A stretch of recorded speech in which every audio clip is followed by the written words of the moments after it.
besties. You're currently watching the Vomitorium. You can support the show at www.streamlabs.com/Vomitorium Live. Enjoy the show!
Burbank, Burbank, Burbank. It's Burbank, it's Burbank, it's Burbank, it's Burbank, it's Burbank. Break it down, take it back, make it go real slow, yeah, yeah, yeah, you know the way it goes. Break it down, take it back, make it go real slow, yeah, yeah, yeah, you know the way it goes. Break it down, take it back, make it go real slow, yeah, yeah, yeah, you down, take it down, take it down, take it back, make it go real slow, yeah, yeah, yeah, you know the way it down, take it. My name is Potter Paul, and I'm here to rule them all. My name is Potter Paul, and I'm here to rule them all. My name is Party Paul, and I have a plan to rule them all. Fuck. My name is Party Paul, and I have a plan to rule them all. Fuck. Pussy. Pussy. Fuck. Shit. Fuck. Fuck. Pussy. Pussy. Shit. Fuck. Pussy. Goddamn. Shit. Goddamn. Pussy. Goddamn. Shit. Goddamn. Bitches, cocaine on my dick, snort it all up till you can't see shit. Hold to the left of me, hold to the right. You know damn well I'm fucking tonight. Bitches, cocaine on my dick, snort it all up till you can't see shit. Hold to the left of me, hold to the right. You know damn well I'm fucking tonight.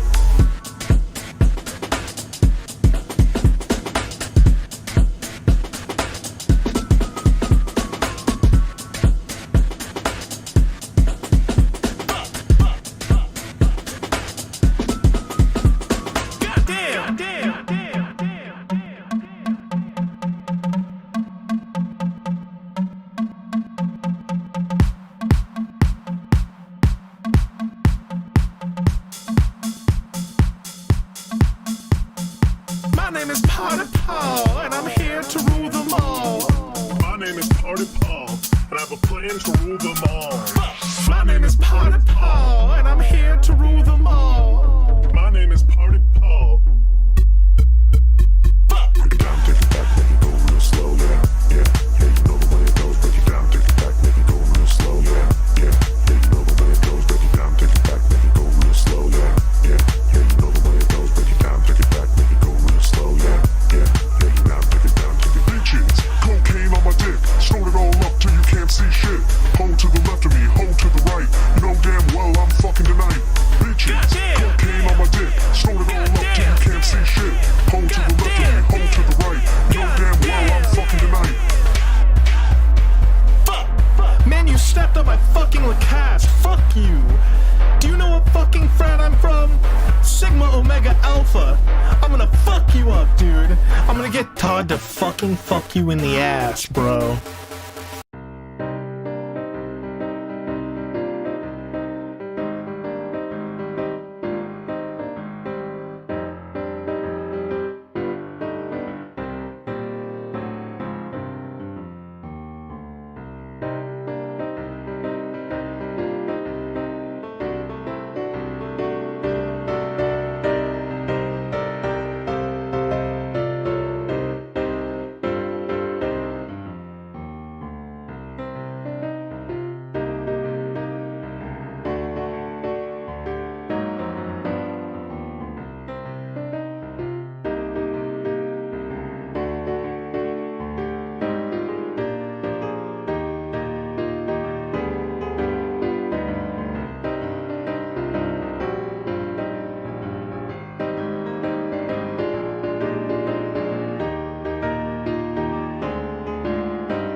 Doesn't help the pool tables there. It's like being at a bar. Right. Yeah. I think that's what it is like the drinking and playing pool and just the atmosphere itself. Yeah, it's so dark in here. Yeah.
Okay, can everyone hear me?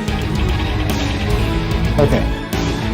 It's been a long time since I've done this, and I'm on Fedora 37, so I have no idea what I'm doing.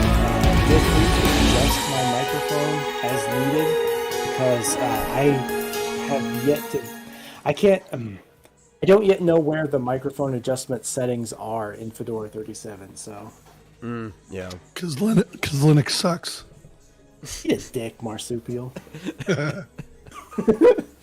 Okay, how do I mute myself? Well, I mean, there's the microphone button on Discord. Okay. Let's see. Oh, yeah, we're, at least for Central Time Zone, we're right about to hit New Year. Yeah. Oh, wow, yeah. 1 minute. I got my drink. Let me... I'm ready. You're ready? Oh, VTubing. Can you guys hear that? Let's hear. A little. I was We'll hear a listening lot to- of background noises here. We got a little shindig going on, but this is a Well, perfect. people are setting background off noise. bombs already at my place. Oh, nice. That's the best. I was listening to Flashcast talk about how to get a woman. How to get them. I don't think I'd listen to Yellow Flash about anything. Yeah, it depends who he is on, because I don't think half of his normal guests would even know what a woman is, let alone how to get one. Okay, are we live yet? Oh yeah, we're live. Okay, all right. Happy New Year! It just hit 12 o'clock on my clock. Happy New Year. Yeah.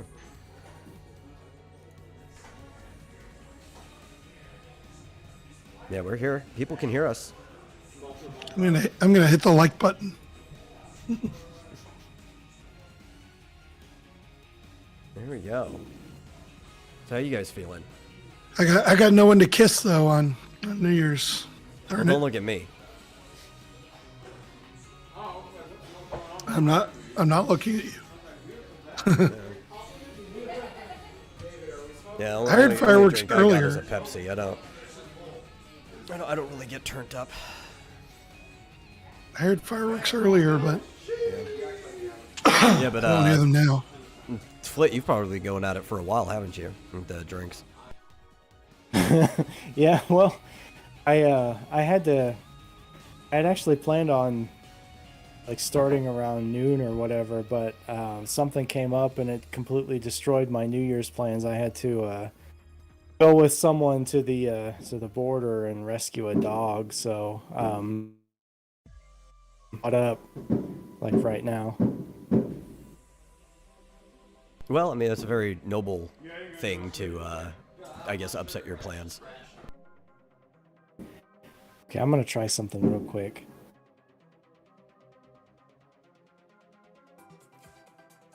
Hey, you've got the TV filter on everything.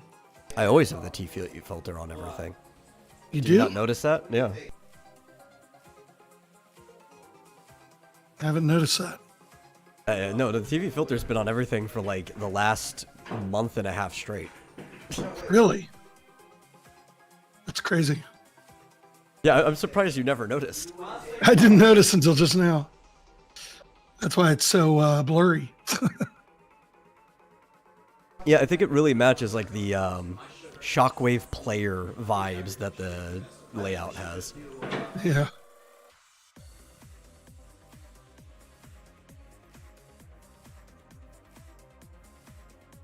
They have like a billiard tournament going on in the background over here. Oh. See, I can do it on mine as well. All right, so when do we Is get it- to the point where we shot cyberbully marsupial? Dude, whenever you're ready. That's all I'm here for.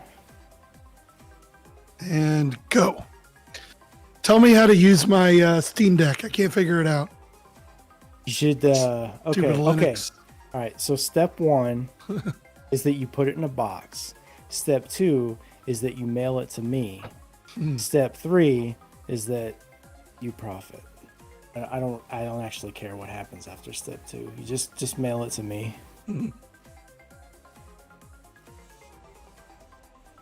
I don't know. I honestly don't know how to use a mobile system. I've never had like a mobile game system because I've never been able to see the screen on a mobile game system, so I've never saw the point in having one. So I've never. Yeah, just get a had desktop and hook it up to like a 4K screen, and then you can actually see what's going on. One.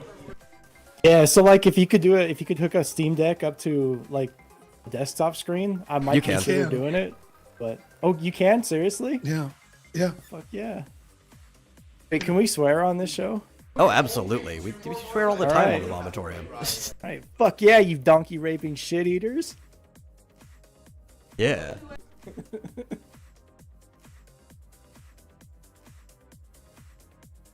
Here, let's see if I can. Yeah, no, we used to have a roommate, and he would get so destroyed that he would be like, "Hey, when are we going to Steak and Shake?" After we had just come back, Like he did not have any memory that we even went to Steak and Shake. What happened last night? You Yeah. have no fucking idea what's happening. At all. He would just be like, hey, we going to Steak and Shake? Like, dude, we literally just got back from it. Damn, I don't know what a Steak and Shake is, but it sounds pretty good. Yeah, it's just a restaurant that's got like that old Americana theme to it, and it sells burgers made of ground up steak meat and shakes. That's all it does. It actually is pretty good.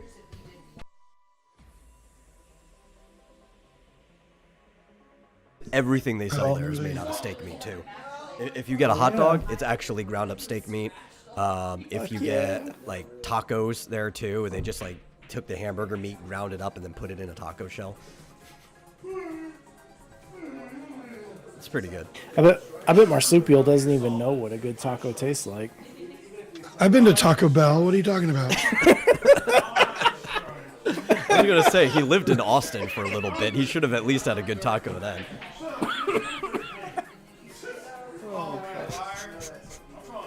Shut up.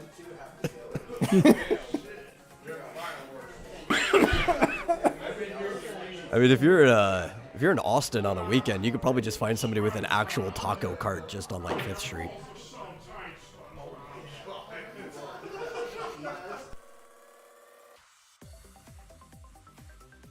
Let me see here.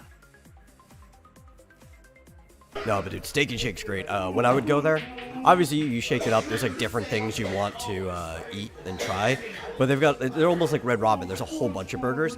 I would get like on average the garlic double burger, which is basically just a double cheeseburger, but with like garlic butter on the inside and on the top. So it's like basically a garlic bread burger.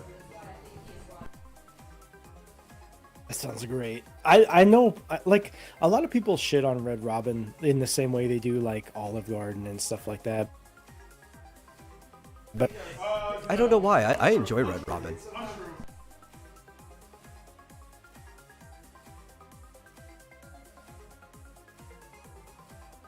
Oh yeah, the melt's really good too, Shadow Lurker.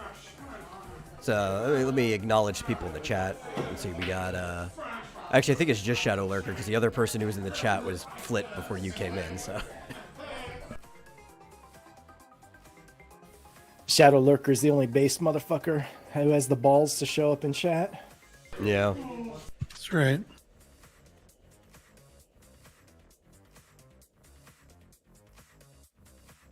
Yeah, Red Robin's pretty good. Last time I went there, I got that that portobello mushroom burger. It was really good. Oh, that sounds good. Yeah. I just love places like that. It's like, okay, I know what I want. I want a burger, but I don't know what kind of burger I want. And they just have like all the options in the world. Okay, so here's a question I have to ask. So this idea of putting a fried egg on a hamburger, is that like a common thing that all you guys knew about for like a long time, or is that like a new concept to you? Oh, I knew about it for a long time. I think some places they call it like the Prince Charles or something like that.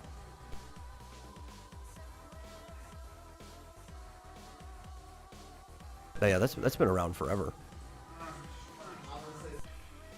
Marsupial? I've heard of it. I've never actually had one.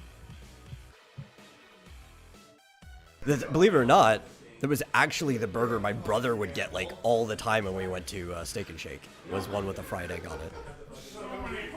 See, that's crazy. So like a fried egg on a burger is like, apparently it's like a cliche for Americans, like you know, a cliche that other countries have of Americans, or a stereotype or whatever.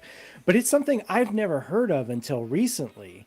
It's like the idea of a fried egg on a burger. I'd never even heard of that until recently, and it was Really? it just blew my mind when I found out that apparently it was like a stereotype for Americans. Oh to yeah, put a well, fried because egg it on a was burger. very common in diners, like early Americana, when that was like the big thing. The thing that replaced it though, and why it kind of disappeared, is people started putting a different protein on their burgers on top of the beef. They just started putting bacon on everything, so you kind of see things like fried eggs on top of stuff disappear. I kind of get the idea of what kind of protein Marsupial puts on everything. Gross.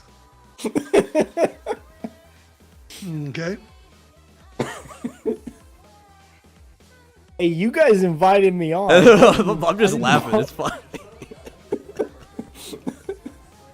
You have You no, even said have no one to exactly blame what you but were gonna do yourself. before you came in here too. You have no one to blame but yourself. I'm not complaining. I'm just Hey, I'm just it's playing Symphony of the Night. Yeah, I Yeah, can no, see it's that. just good to have Mars back in the family. He finally got to rejoin the Cult of Raven. Yeah. Yeah, I guess. Whatever.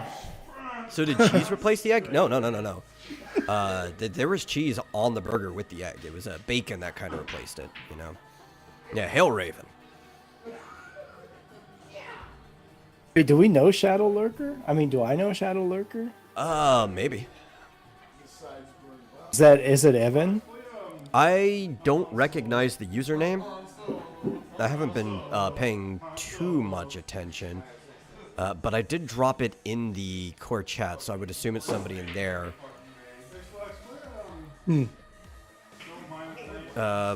Realistically, especially the way he's talking, I would not be surprised if it was JR, but I don't know. It's not Evan. Yeah. You know, not Evan is exactly what Evan would say. Yeah.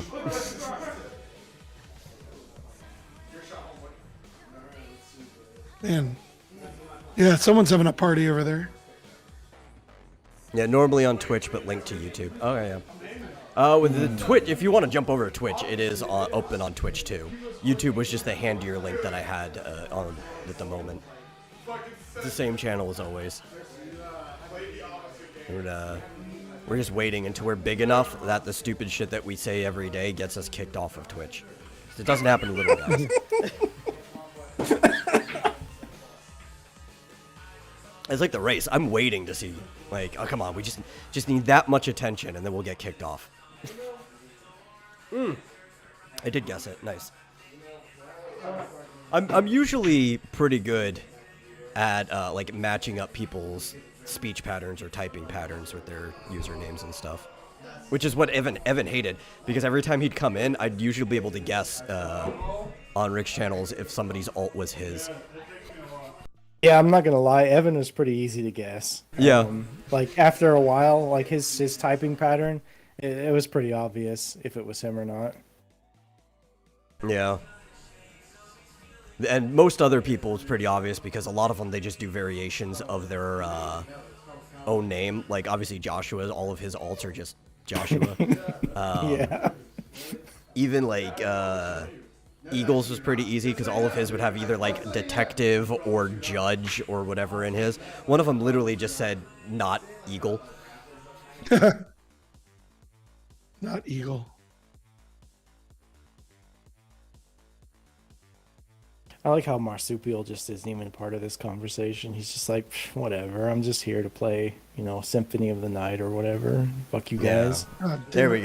go. Definitely the name we're more familiar with. There's Mr. Squeakers. There you go. Yeah. Shadow Lurker is a good name, though. I like it. Lurking is my favorite thing on the internet. Most of the time, I just don't want to interact wherever I am.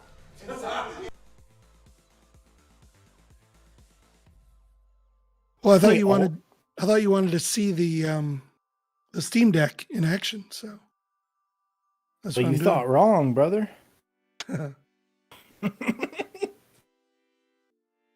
I'm kind of curious how many alts Metal actually has. Oh, you're curious? But,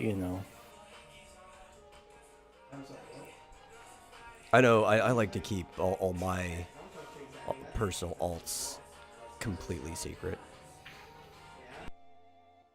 You don't have See, any- I'm not smart enough to have alts. I just have Flit, and that's it. See, the best way to make your alts secret is to intentionally build a very steady character that's on like 5 or 6 different accounts, so people think that they're catching your patterns, and then act absolutely nothing like that on any of the other ones. Yeah, it just seems like a lot of work. tricky. It is a lot of work. But I mean, so is playing a game like chess or anything else. It's just fun, even if it's a lot of work. Yeah, but it's like I'm a lazy, like sub 90 IQ American, and so I can't be bothered to put that much effort into anything. Yeah. There's been a couple times. One of the alts that I've used in Rick's chat should very obviously be me. Maybe even two of them. But I've used 3, I think, maybe 4, 3 or 4. One of them, not really sure if I used or not. It would have been over a year ago. But I've used like 3 or 4 different ones where nobody had any idea it was me the whole time. One of them when I was on stream too. I'm like sitting here talking from the peanut gallery the entire time.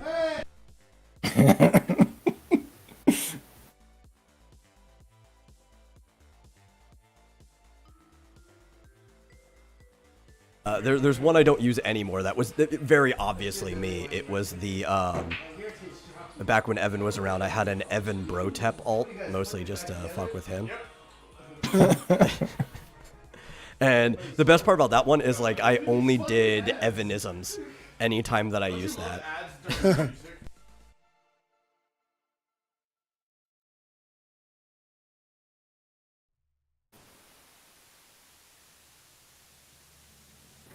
I'm kind of waiting for Marsupial to start some trouble here, so I can just like lay into him. Start trouble. Yeah, when's he ever start trouble? I mean, he did get kicked off of Twitter, so there's that. Oh yeah. Okay, so explain to me how do you Okay, I've said this to you, Marsupial. Like you're an insufferable douchebag on Twitter, but how did you of Twitter? I mean, like I've never seen you actually post anything that was particularly like egregious or violating TOS or anything like that. So how the hell did you get kicked off? It wasn't anything. It was ridiculous. All I said, I actually posted it on my YouTube community tab. All I said was that the person was acting stupid. That was it. One tweet, and they called it harassment. All I said was, you're being stupid, like, or I don't know, remember the exact wording. But all I said was like, you know better than that. Like it was someone arguing a stupid point, and I was like, oh come on, you're acting stupid. You know better than that. That was it. Why did I get kicked off for that? It's ridiculous. They had you on the books for a while now. They were just waiting for an excuse. I guess. Yeah, I guess. Marsupial was on the target list. How am I an insufferable douche? I'm awesome. I am awesome. Everybody loves me. No. I mean, I could be honest with you if you want. That's all right. I could definitely be more of an insufferable douche on the internet. I have it in me. I'd rather be doing other things. I used to be more aggressive back in like the forum days, though. I used to love just getting into arguments with people in forums. That was fun. It's definitely more fun than social media.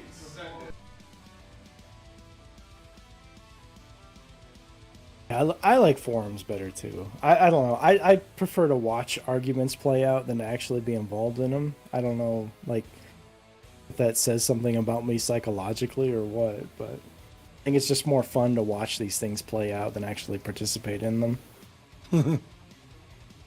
Yeah. Well, I mean, some things are very much a spectator sport, so. Like, it's almost like sport combat, right? Like, it's really cool. A lot of people love sport combat, but sport combat is definitely a spectator sport because very few people actually have it in them to engage in fights, right? So it's cool that those people exist and then everybody else gets to watch. Okay, see, now that's okay. Now sports are like the opposite for me. So like I don't understand the idea of people watching sports. Because it feels like to me that basically all you're doing is I guess like living vicariously to someone else. Like me personally, I would rather go out there and do something than like go out there and accomplish something than watch someone else accomplish something. Like watching sports to me is really boring. I'd rather actually go out and play sports, like play I've football. always been that way too, but Yeah, I see, mean, you get you it, know. right? No, I do, but like I said, it's especially in things that are high contact or like anything that gets more volatile. It takes a certain type of person to actually do that, right? And I think in some way, it's probably better that most people just live vicariously through those people. Especially like take football, the way it's evolved and like the number of concussions that people get and stuff. It's probably better that most people just live vicariously through them and just get to enjoy the sport from that way. But I personally would rather, like, not football, I've never been a fan of that, but play like a game of rugby where momentum's lower anyway, you're not wearing pads and stuff like that. Like, I'd rather just go out there and play it. Yeah, rugby is a better example.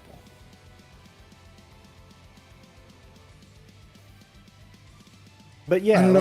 like, I don't like to do either. play sports or watch them. you just want to play Symphony of the Night. That's right. But there's also, to some degree, right? So combat sports and especially just high contact sports, I think are a special domain where it's good that that's a spectator sport. There's other things that I don't think have anything to do with that. I think there's also a certain appreciation for people who are at the top of their skill set, right? I think people should go out and do a pickup game of basketball, like 3-on-3, but most of those people are never going to be at the performance level of like the top people. So there's also the argument of being in awe of people who are at the top of their skill set. There are other problems that come though. It's the tribal stuff that I think. Yeah, there's people in the background. But like, I think the tribal stuff becomes a problem, right? Like if everybody could actually just root for their team, as opposed to like burning down Philadelphia every time their team wins or loses. That would be nice. And Happy New Year, my sketchbook, and Joshua. Thanks for showing up.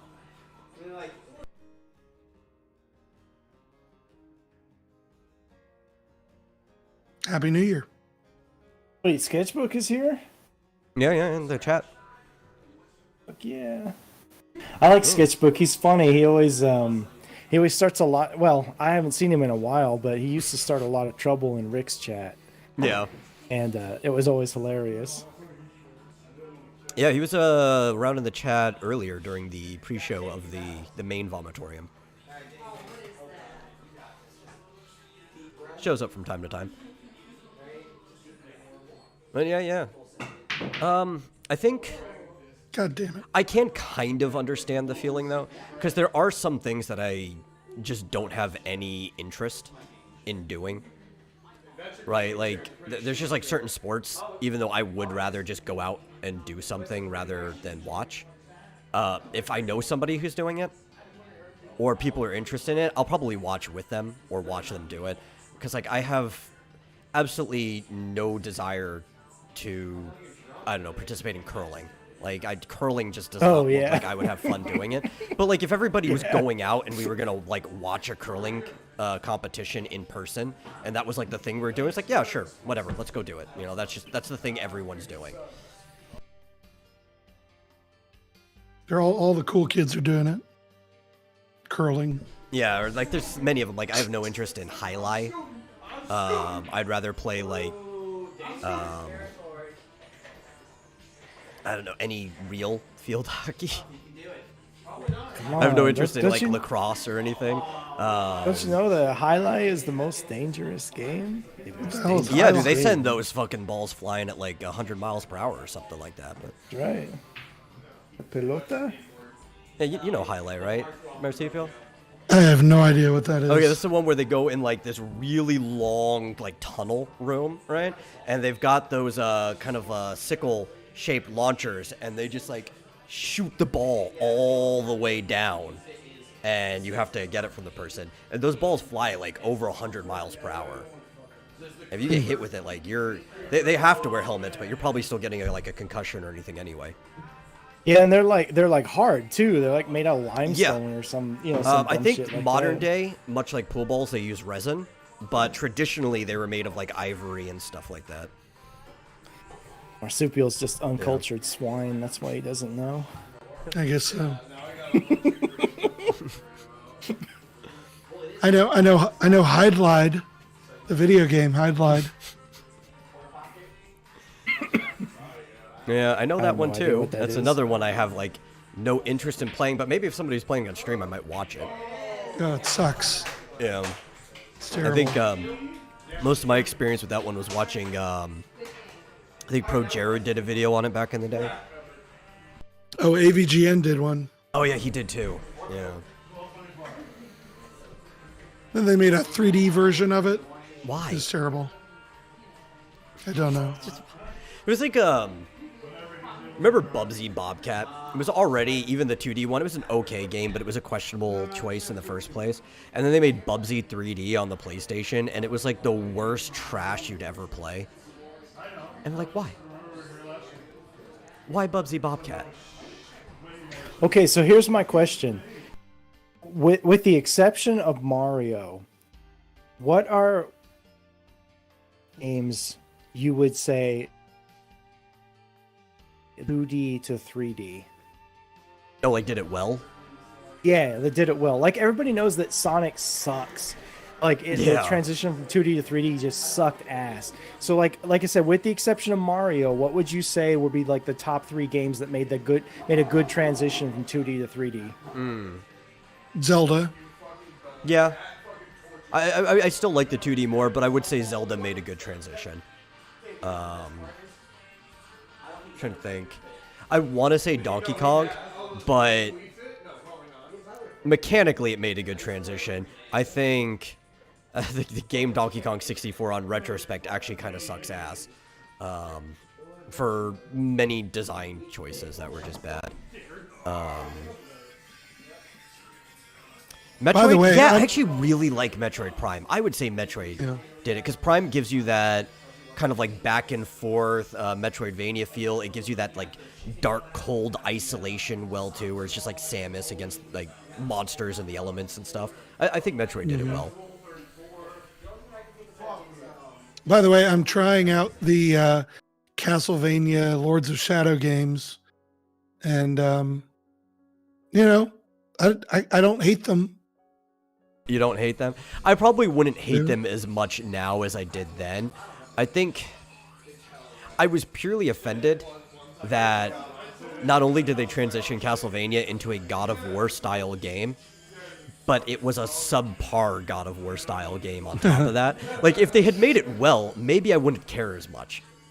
And then they had to go and, like, mechanically not that good. But then they bastardized, like, the entire story with this, like, spin-off universe and stuff. I'm just like, I just have no care for this game whatsoever. Yeah. But who knows? Maybe if I go back now, I'll have more of a DMC Devil May Cry opinion on it, because I really liked the way that game plays. Horrible Devil May Cry game. Like, it shouldn't belong in the franchise. But if everybody else had different names and a different skin and stuff, like, well, this game's actually pretty good. Metal Gear's another good one. Yeah, Metal Gear did make a really good transition. I would agree with that. I don't know, is it top? Maybe. Because I think a lot of people might even argue that Metal Gear got better when it was 3D. It wasn't just like a static change. Take it easy. Yeah. Trying to think if there was any. I know Castlevania did awful though, right? Because that was years before Lord of Shadows. When they tried it on the 64, it sucked. That was like the worst transition to 3D almost any game has ever taken. Fuck Castlevania 64.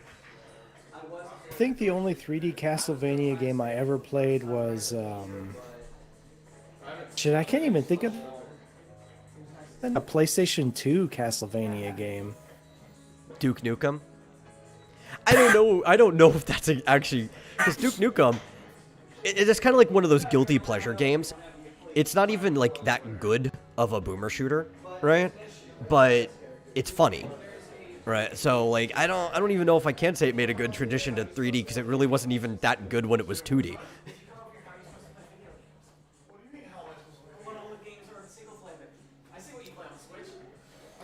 Melanie Mack is playing Tomb Raider on Twitch. Tomb Raider, the old ones. Yeah, looks like it. Oh, dude, I love the old Tomb Raider games. Oh, I got a, let me see right here. I got a new external hard drive for stuff, so a permanent solution for some of my problems, so I can actually start doing stuff. I'm working on it, okay? Final Fantasy 14 is going to take fucking forever to download, okay? Last I checked, it was like still 600 minutes remaining. Yeah. It has a cap too, like they throttle it. You can only get it at like 2.3 megabits per second.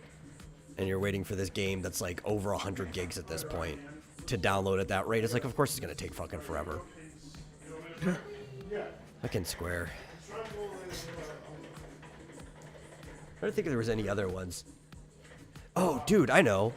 Because these were actually kind of pixely when they first started off. Warcraft made a really good transition from like 2D to 3D. Yeah. Yeah. It's too bad the popularity of World of Warcraft completely killed that franchise. I still wanted Warcraft 4, damn it. I'm just never getting it. And at this point, I don't want it, actually. Because they would just make an awful game. Yeah, the closest you're going to get is Warcraft 3 Reforged. Or whatever. That was horrible. Yeah. I don't know. I don't trust Blizzard with anything at this point. Same. What do you think about Final Fantasy? Oh, I've got a questionable with that because the transition to 3D was from 6 to 7. And while I don't think 7 is a bad game, I don't think 7 amounts to any of the 3 games that came just before it. So I wouldn't even say that was necessarily that good of a transition. I guess visually, maybe, because they still kind of sort of had that overworld to battle look. Yeah. But I don't think visually Final Fantasy looked good in 3D until at least 9. So it took 2 games between it. At least the battle system was good in 7. Yeah. But like it still felt like it took them 2 games, mostly because Sakaguchi didn't work on them, before they actually got a 3D Final Fantasy down. And then they dropped it after that. So. Well, 10 was pretty good, I think. Yeah, as far as 3D. Good. But yeah. I definitely would not say Final Fantasy is another one overall, though, that made the transition well. Or, I mean, you could say maybe, well, not top 3, which was the original question. Like, what did we think the top 3? I wouldn't put Final Fantasy up there. What'd you say, Zelda, Metroid, and... Zelda and Metroid definitely up there, because those were almost flawless transitions. Dragon Quest, I think that one kind of works, because, like, it's still just the same game. It just looks nicer to a degree. What was the transition game? 11? I actually forget which game it was. No. Because it wasn't that long ago. 8 was 3D. Yeah, was it 7? Was it 8? It might have been 7. I'm trying to remember. Because I know, like, the 3D ones you can actually play, they reported them all to, like, the 3DS. Yeah. And then there's the one that was only ever on the 3DS, which I think was 9. And 7. Was it 7? Oh, well, 7 was on the PlayStation. Yeah, but I think 7 and 8 were on the 3DS as well, but 9 I think was only ever on the 3DS. And they had to port that one outward afterwards, or I don't know if they have yet. They need to if they haven't.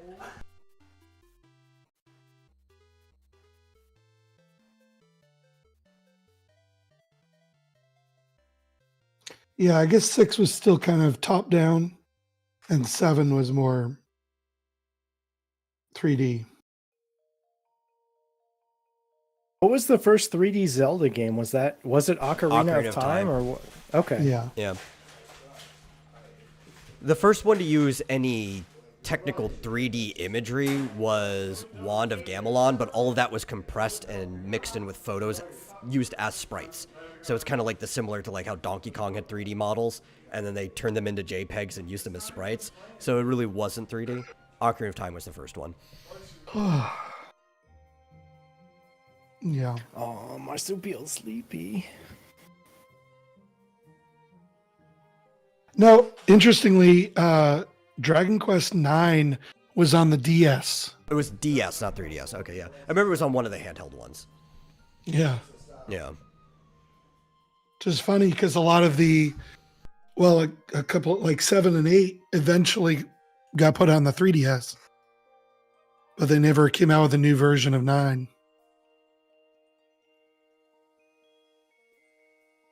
Yeah, yeah. I remember because Buck had, I think, 9 on the DS. He was probably just playing it on his 3DS though, because like you could play any DS game on the 3DS. So I probably just thought it was a 3DS game.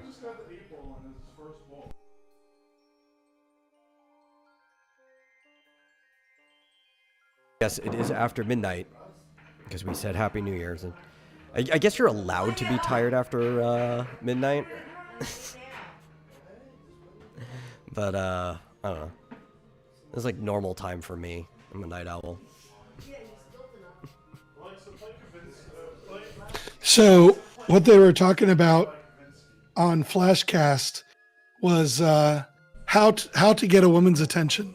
Oh, a woman's attention? That's not hard. How do you get a woman's attention, Flit? The only way Yellow Flash is getting a woman's attention is with a bottle of chloroform and a rag. You can quote me on that. He already has a girlfriend. Eat a dick, Yellow Flash. Yeah, that's right. I'm going there. Fuck you guys. I really don't care. Not getting any argument from me. Yeah. I'm just joking. I don't actually have any like real beef with Yellow Flash. I don't actually know anything about the guy. I think I used to watch his stuff. Once in a blue moon, I might put on one of the Flashcasts or whatever if there's nothing else on, but I don't even think I've watched one of his shows in 2 or 3 months.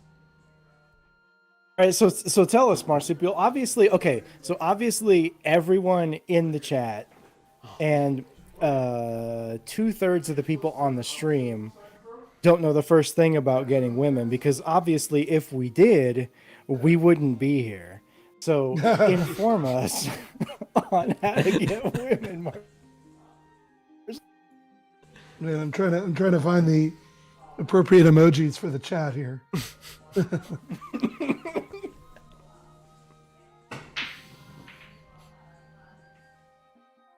No disrespect, chat, but you know it's true.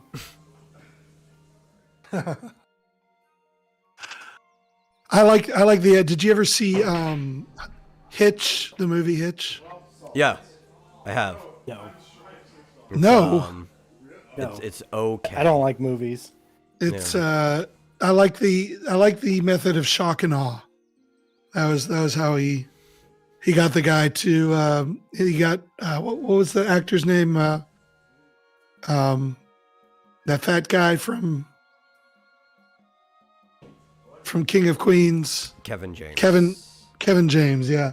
That's how Kevin James Will got. Smith and Kevin James were the two main characters in the movie. Yeah, and the girl was I don't even know who that actress was. I forgot. It's been a long time since I've seen it. She's hot though. Amber Valletta. Anyway, yeah, shock and awe was the way to get her attention. So you just walk up to a chick and pull out your dick, or what? Well, in the movie, he was her accountant. I mean, if it's big enough, and, maybe. Yeah. I mean, show her what you got. But like at first, I thought he was sexually harassing me, but it was 10 inches, so I couldn't say no.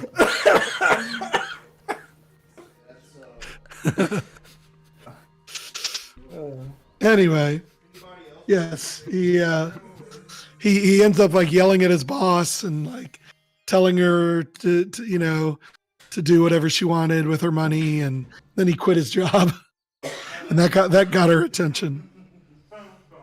So Yeah. Well, sometimes the line between being a creep and being romantic is very, very slim. yeah. It So all if you- just depends on how physically attractive you No, are. no. See, Flit, you've got it all wrong. All you have to do is stand outside their window and start talking to them, because your voice is what will do all the work. That's right. As we've been told several times. I know, that's all bullshit. It's all just a lie. Yeah, they're trying to coax you into getting thrown in jail. We'd have to see what you look like. It's all a grand conspiracy to dox me. Yeah, just at the end of the day, that's what they're trying to get. I'm gonna need to see your face and your address and social security number for research purposes. Sounds like something a Fed would say.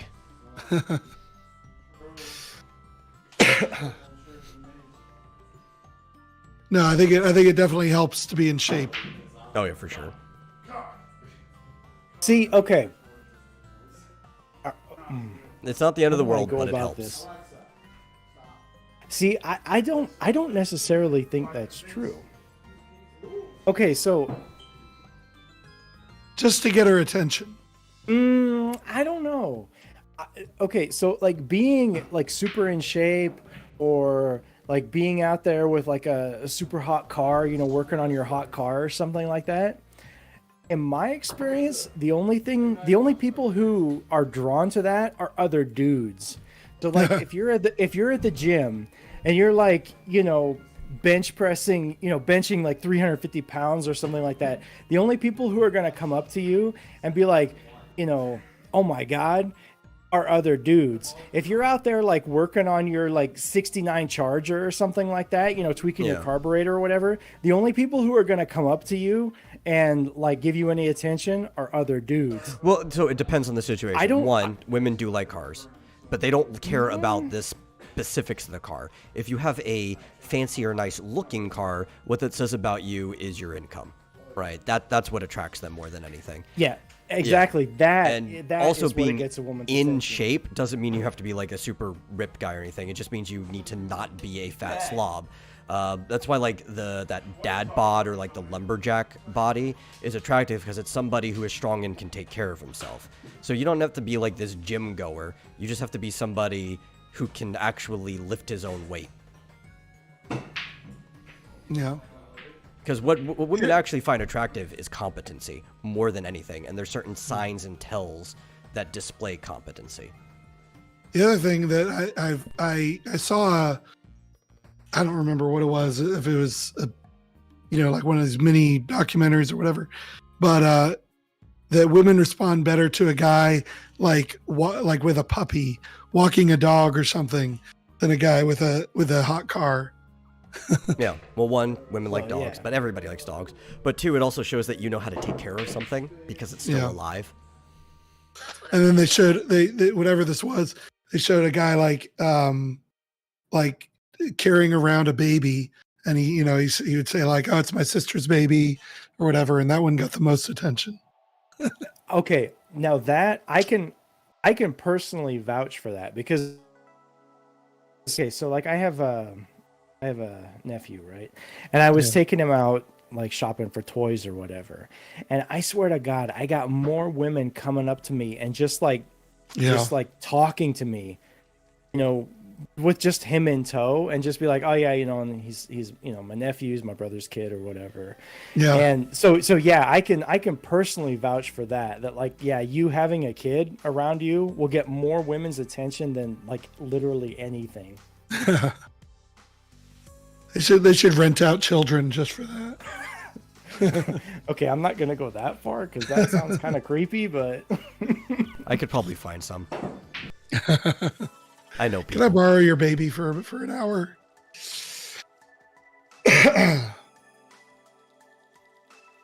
But yeah, a lot of it's just like basic human Yeah. psychology. Like, it's not that complicated.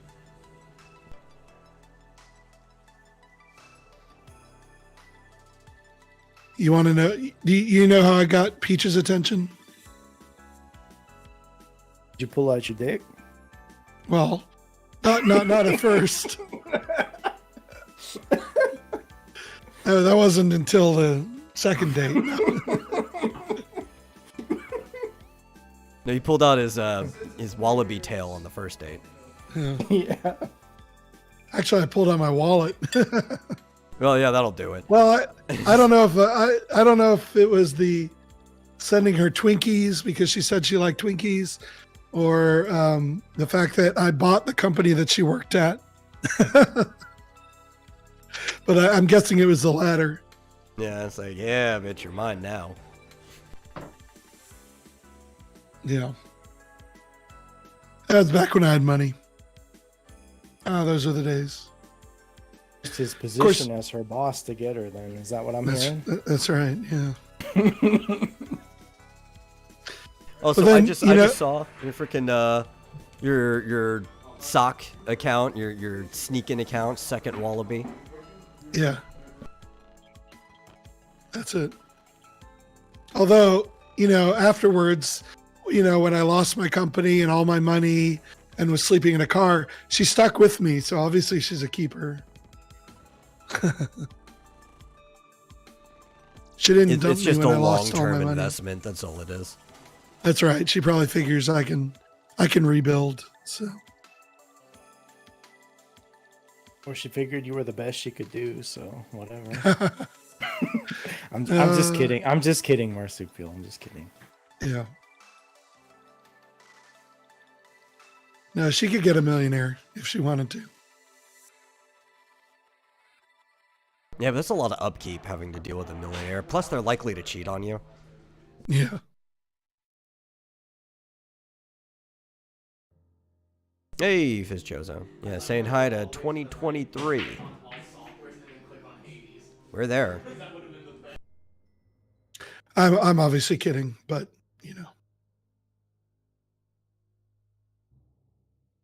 what it was that her mentor, this guy who she'd known for years and basically was, her mentor, who she really respected, said I'd met him, and he said to her, "John's really smart. You need to stick with him." And I think that did it.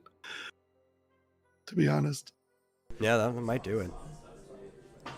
It's kind of like the equivalent of like a dad telling their daughter who to be with. It's like, yeah, trust your judgment. Yeah, or like a trusted best friend or something. Yeah, the Flip was not kidding when he said he was going to roast Marsupial. He started out the gate with it. Yeah, no, I haven't even begun. Like I'm playing nice. Like, you guys have no idea the kind of shit that I could do to Marsupial if I wanted to. What could you do? You can't do anything to me. You say that, but You're VTuber's we haven't even eyes got into kill any. me. We haven't even gotten into any of the What's that? subjects that I'd want to talk about. So. Oh, I said your VTuber model's eyes kill me when you like lean back like that. Oh, it's because the camera lost sight of my face. Yeah. But like, especially when he said that, it almost just looked like a shocked face, and it was just killing me. Hey, the mouth worked.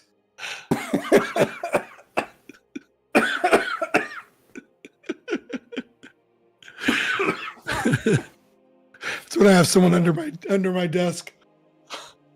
Yes. Oh, Mr. yeah. Sweepers, that is how most people used to meet, was somebody introducing them for like all of ever. Usually it was because your dad decided you were going to meet somebody. Yeah. What if you don't know anybody to introduce you to other people? Well, you've probably ended up in a situation where that you shouldn't be introduced to people anyway. Historically speaking, anyway. Not like currently. So like obviously I'm not speaking about me, but let's say like someone like Joshua, for example, like, let's say he's like a complete loser who like never goes out and meets people, who like just sits in his house all day long and just fucks around on the internet. Obviously not me. I'm obviously talking about Joshua, but like, how would Joshua go out, go out and meet people? Well, if it was Joshua, first he'd probably cover himself in some type of like grease paint. He'd clown up before he goes out. But... Oh yeah. Which probably gets him attention immediately. Like the ladies probably die for that. I'm doing that. I like that too. Anyway, yes, I would recommend full clown Raven Joshua.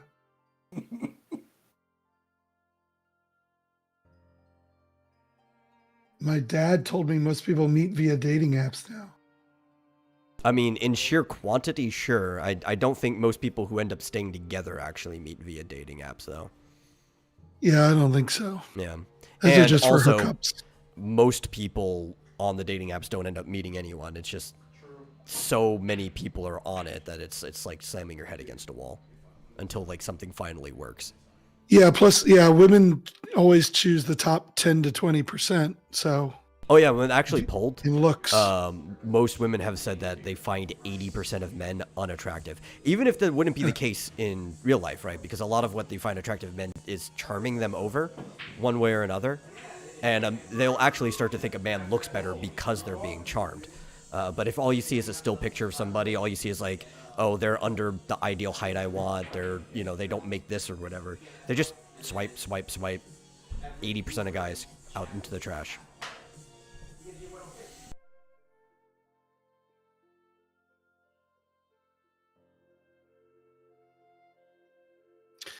I don't know. You just have to, like we said, you have to be fairly in shape. You don't have to be super muscly dude, but you have to be reasonably healthy looking. Like, if you can walk a mile without getting winded, you're probably better off than most people. Yeah. And dress nicely, like if you're going out to a bar or whatever, not be like, have like wrinkly, dirty clothes on. Unless you're like a lumberjack or something. Well, you do I'll tell need, you.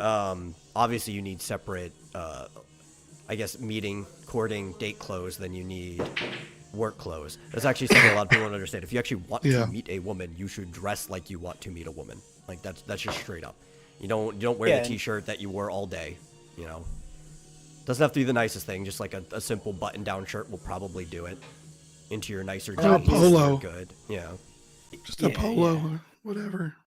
And obviously this advice is for Joshua, not for like a super stud, not for like a super stud like Flit or marsupial or metal. Right, this is like advice for Joshua, And it probably helps to have a super stud wingman, as long as he's not gonna steal the woman from you. Well, it actually does, and for one specific reason, it's the social cues, right? Women are attracted to the guy who appears to be the leader of the group, right? So if a wingman actually is acting like a wingman, like he's your subordinate, that actually just makes you look better and more desirable. You know what I don't get? Even better if your wingman is a chick who feigns interest in you, because women are attracted to men that other women are attracted to. Well, okay, maybe. no. Metal just hit on something extremely important. That yes, that is absolutely true. If you are attractive to other women, then other women will instinctively find you attractive. So like all you have to do is just get one chick interested in you, and then other chicks will instinctively flock to you. Well, because it's a shortcut. They think that chick has the same filters that they do, and you've already passed that chick's filters.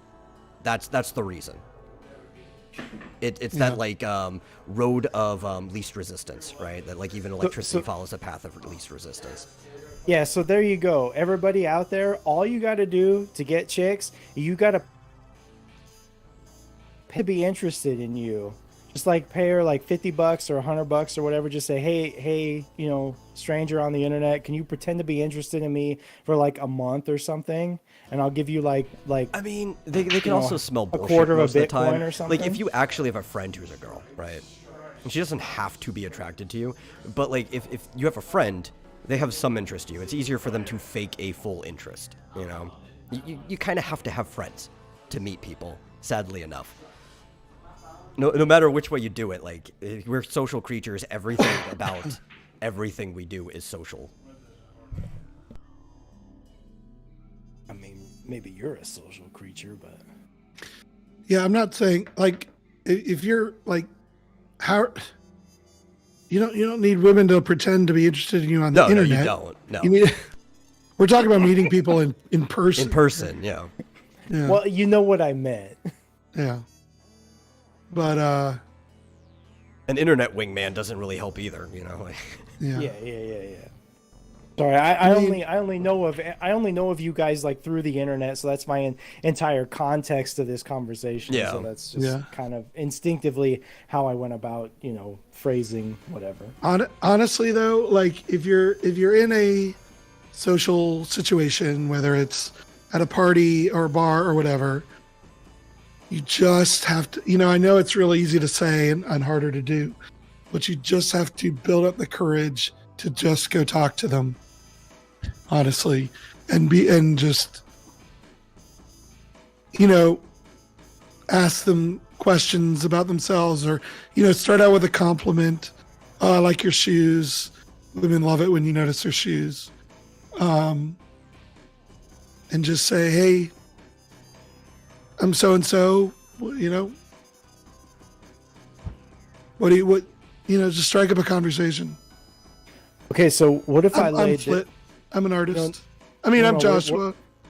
What if like me as Joshua like laid this line on a chick? You just go up to a girl and so you go like, hey, yo, girl, you must be a Gorgon because your look is turning me to stone. She'd probably turn away. Unless you're like at the comic shop for D&D night, she'll probably turn away.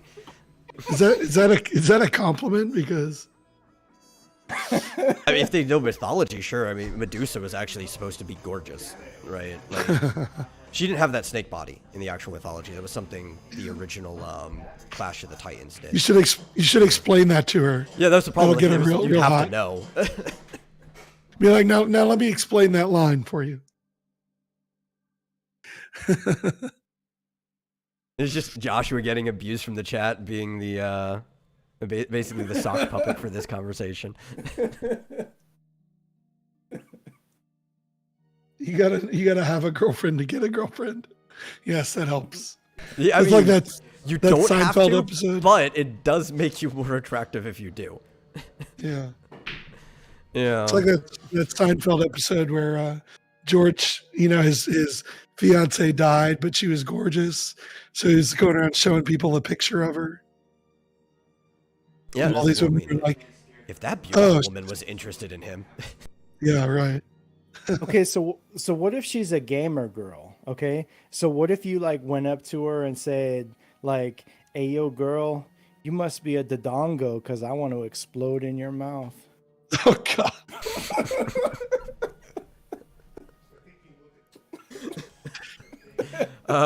Maybe. I mean, this is probably one of the most popular games ever. I would assume most people should get that. I mean, they might actually be attractive just because you had the initiative to say that to them, to be honest. Like, even the prettier gamer girls, right? Like, even the ones that are on stream and stuff, in real life, a lot of them are actually recluses, and they would be scared to death to, like, approach somebody or whatever, so. Like, it's easy to feign being an extrovert when you're on the internet because the only thing between you is a camera. Yeah. Now, to be perfectly honest, I do find that Adderall improves the social anxiety a lot. I'll give you my address after the stream, Marsupial. You can just send me some more. No, that's the thing that'll do it. Just the Adderall to help you get chicks. That's right. You know, alcohol also helps with the nerves. Yeah. You don't say. Squeakers wants to know just how high is your alcohol level, Flip? Oh, okay. So here we are. So, okay, so I have like 2.25 liters of alcohol. I have a bottle of Wild Turkey 101, which is 100 proof. I have a bottle of Stolichnaya vodka, which is 80 proof. And I have a bottle of Four Roses bourbon, which is 80 proof. And I have a bottle of just like, you know, that El Cheapo Cooks champagne or whatever, which is I don't know how many proof it is. But so I finished off this bottle of Stolichnaya, and oh shit. I am actually almost entirely through this bottle of Cook's Brut champagne. So I don't know how many proof that is, but I'm pretty fucked up off my ass right now. Nice. So I hope that answers your question. Yeah. That's great. What are they playing? What are you guys playing over there? Shadows 2. Okay. All I hear is doors opening, so it had to be some type of horror game. That's the type of games where you hear doors opening the most. I was with horror games and doors. I guess suspense, you can hide something behind it. Hold on, I'll be right back. Bye, Marsupial. His model goes into dead shocked mode when he's gone. You know, the only thing I'm disappointed with Marsupial's, you know, kangaroo model is that it doesn't have a cigarette. It needs a cigarette. Exactly. Definitely. That would be good. Oh man. Okay, I'm glad I could answer your question, Mr. Squeakers.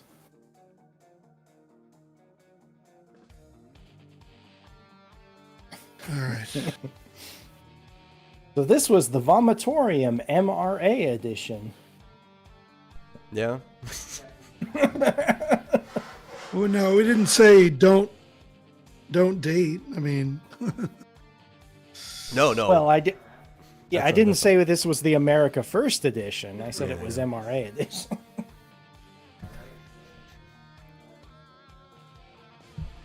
I don't really know how to get chicks. It's a mystery to me. You just do it. Okay, so eventually. I'm Complete mystery. fuck, and you should do whatever it takes to hold on to that chick that you got. Exactly. I mean, like, For like, dear I'm not- life. yes, absolutely. I've seen a picture of her. She's cute as fuck. You should hold on to her for what? Like, you are lucky. Okay, whatever. She's way out of your league, bro. You're lucky as fuck. Well, you think about it though, is and I've noticed this too. He's already done it more than once though, right? Because he has kids. So Well, but you've not seen a picture of my ex. no, I don't need to see it. I'm just saying attracting women. Period. Right? Okay. Typically, the people who actually figure out how to attract women are the people who had to struggle to figure it out, right? Most people who end up with women don't even do it consciously. Like it just happens to them. It's like When did you see a picture of- evolution was favorably to me. When did you see a picture of Peach? I think you posted, or you linked to her Twitter account or some dumb shit Oh, like yeah, that, yeah. like a Yeah, I've seen a long picture. fucking time ago. I mean, I think you showed me in call. Well, I have to choose somebody because, damn it, it's like the most impressive thing I've ever done in Yeah. my life. Also, I have seen random pictures on your Facebook, so Oh, okay. I'm Yeah, like, you and- know, I gotta brag a little. No, I just want to say, like, no lie, like, I get that I'm, you know, kind of drunk on alcohol or whatever. I was just gonna say, like, no lie, Marsupial, you should be fucking proud of that shit. Oh, I am. Like, holy shit, how did I get her? It's insane. Yeah.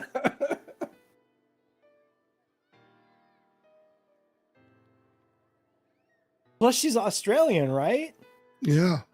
Dude, Australian. Okay, so like Australian accents are like it's out there. I'm not gonna lie. I don't have any recordings of her. Oh, bro, you don't have to post recordings of her or anything like that. But I'm just gonna say, like, That's okay. I think there was a study like a long time ago. Probably I gonna don't hear know, her like, voice very soon. I don't know, like dudes versus chicks or whatever. But I think like women felt that like the Australian accent was like the most there or something like that. I think that Well, it's got a very study. rugged feeling to it. Well, here's the thing, though. She has an English Australian accent because she comes from an English family.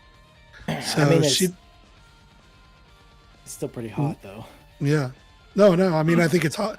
I think it's hotter than the sort of bogan, outback Australian accent.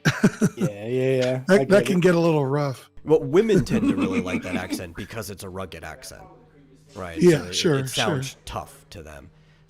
Yeah, that for men, I could see that getting very grainy pretty fast. See, it's kind of like the difference between a proper English accent and like Cockney,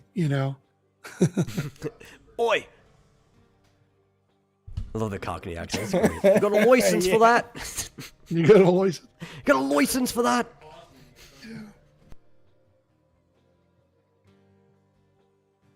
What's funny is I'm watching Baka Matai AU on Twitch right now. She has the exact same accent as Yeah. Peach.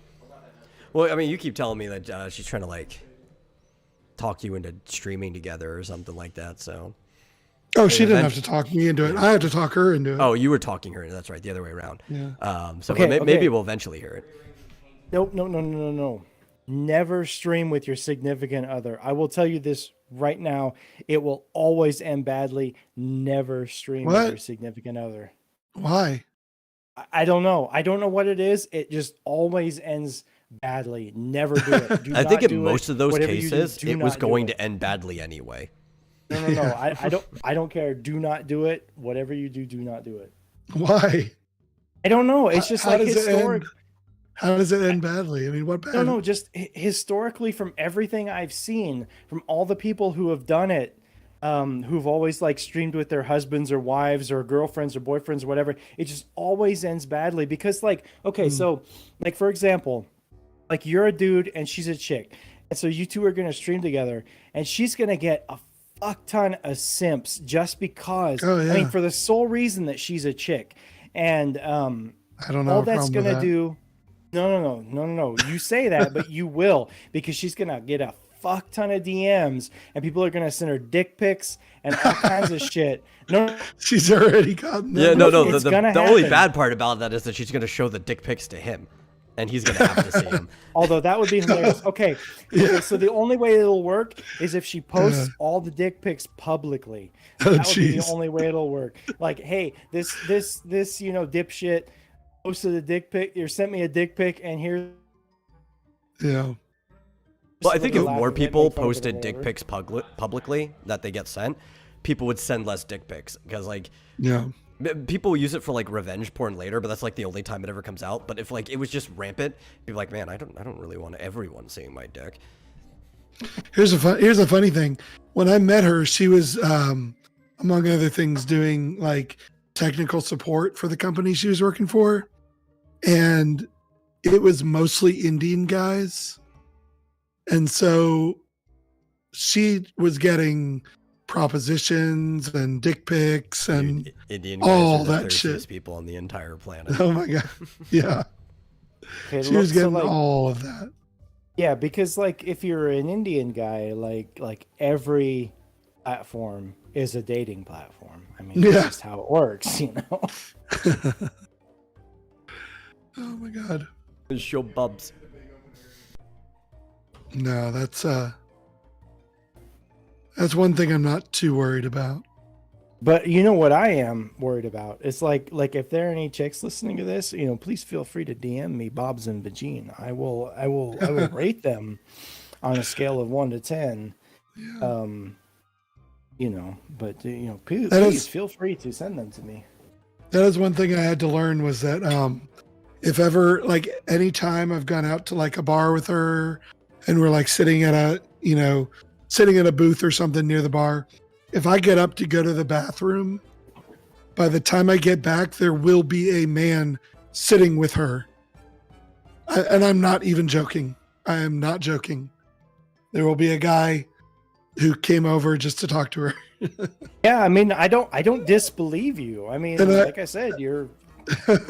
Yeah, I mean, no disrespect, marsupial, but I probably would too. Because I've had to come to terms with that fact, and the fact that even though that happens, she's still going home with me. And I mean that's all that really matters at the end of the day too. I mean, like dudes can come up to her, all they want, but as long as she's going home, like, okay, so like whatever you do, don't be like a Destiny, right? Like don't be like a cuck. Don't let your woman like go out and fuck other dudes or whatever, and whatever. As long as she's coming home with you and only you, as long as like. As long as like she's the only soda can you're drinking out of, and you're not drinking out of a soda can that's like a dozen other guys have drunk out of, that's all that matters. It's too much backwash. Exactly. Although she has also had women hit on her. Should I let her bring another woman home, or? Okay, well, now that's another that's another discussion altogether. I mean, she wants to bring a woman home,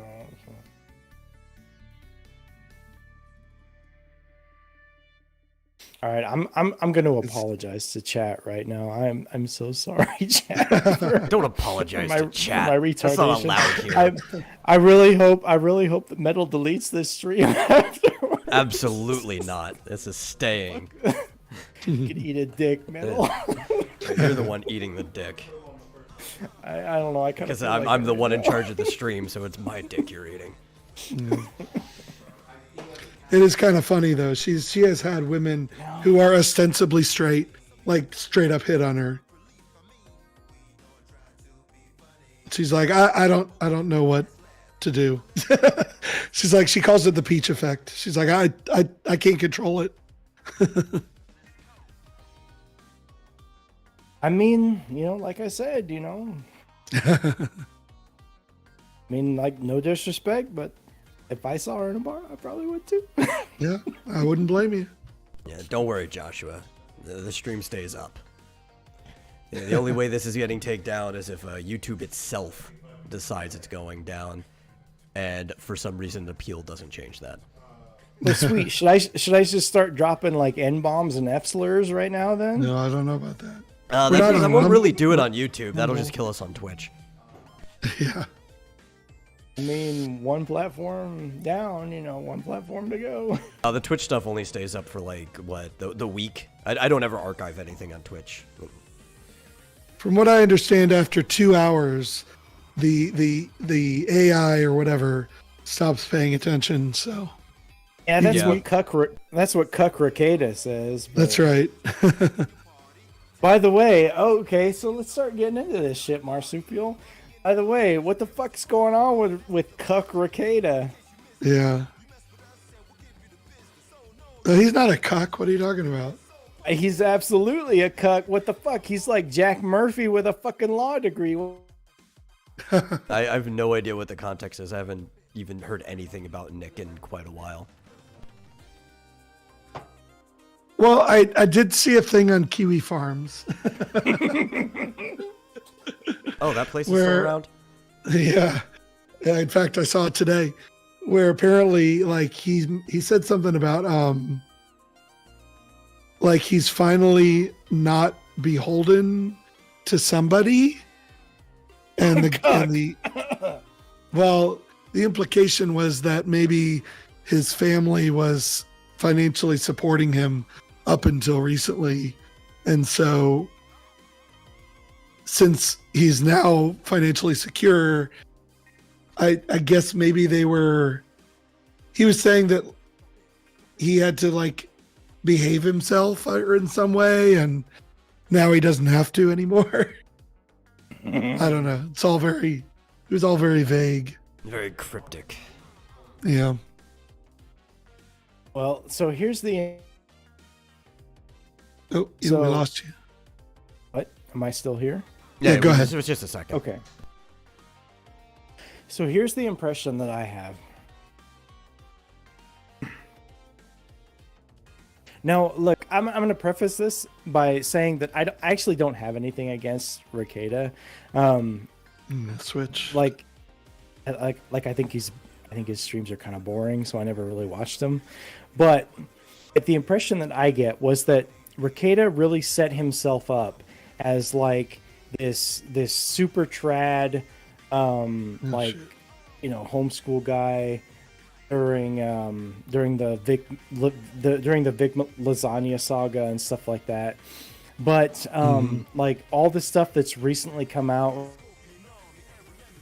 was all the stuff about him, you know, being involved in well, like all this sex stuff, like the Baldo endorsements and like him using the Baldo and like him being at Hedonism 2, you know, the swingers resort. Well, I mean, I really feel like he's a lawyer, and all lawyers are Well, bad yeah, people. yeah. He'll even says that himself. All lawyers are Yeah. bad people, so. like I really kind of feel like the person that he actually isn't the person that he tried to set himself up to be, or like the persona that he tried to himself as. And like I think there are a lot of skeletons in Ricada's closet. And look, I want to give the impression that like I like think he's a terrible person and, you know, fuck him and stuff like that. A part of me thinks that like he's you know, like he's like however many years into his marriage, and like after so many years you just kind of experiment with stuff and you do degenerate stuff and stuff like that. Like all of that's fine, but like the fact that he's like putting this all out publicly and stuff like that is just really like I don't give a shit what you do behind closed doors, but like keep it behind closed doors. Yeah, you remember and back when people I used just to keep their skeletons inside the closet? yeah, exactly. And I just have this feeling that Ricada's got a lot of skeletons in his closet, and that people who have sort of hitched their wagon to Ricada are gonna get fucked over when all these skeletons start coming out of the closet. See, Start but being maybe that's revealed why and he's stuff like that. revealing some of them himself, right? Because he's running out of room in the closet, so he's getting rid of some of the older skeletons so he can put more in. Yeah. I'm just saying, and again, you know, I got nothing against Ricada. I actually like Ricada. Like, I watched his Kyle Rittenhouse coverage. That shit was his Kyle Rittenhouse coverage was great. I love that shit. He would stick to that shit. I just have this feeling that he is spiraling hard, and the people around him need to tell him that, hey, Nick, you need to like pull out of this tailspin, or you're going to become a full-on, you know, 100% 24/7 lolcow if you don't Jack pull out Murphy. of this tailspin. Yeah. Before, Well, you I think know, the he's worst Jack thing that Murphy could with a law happen is, degree. well, like, cause even, I mean, Jack was like well past anything, because it was completely like a 180 from what he was selling people. But I think the bigger thing was the fact that he freaked out about it, right? Like, if he like Yeah. never swore at Sydney or anything like that, if he was like, oh, you know, that was me I'll in be the right past back. and I've grown since then. Like, I think most of the time what turns somebody into a lolcow is not necessarily what was done, but the reaction, because that's really what feeds the internet and the trolls and stuff. Yes, that is exactly correct. Yeah, and again, like with Ricada, right? And it's not just with Ricada. It's like with a lot of people who mistake this idea of being a libertarian with being a libertine. And I think Ricada is more along the libertine lines than libertine. Again, you know, if he wants to do it's fucked like up that shit big with L, his little wife, L libertarian thing. Yeah. And if he wants to do fucked up shit with his wife, whatever, that's fine. If he wants to, bang his wife with a baldo, whatever, I don't give a fuck. He can do whatever he wants with his wife. But it's this idea that he's like putting this out publicly, like all of his streams now are like all about this sex shit.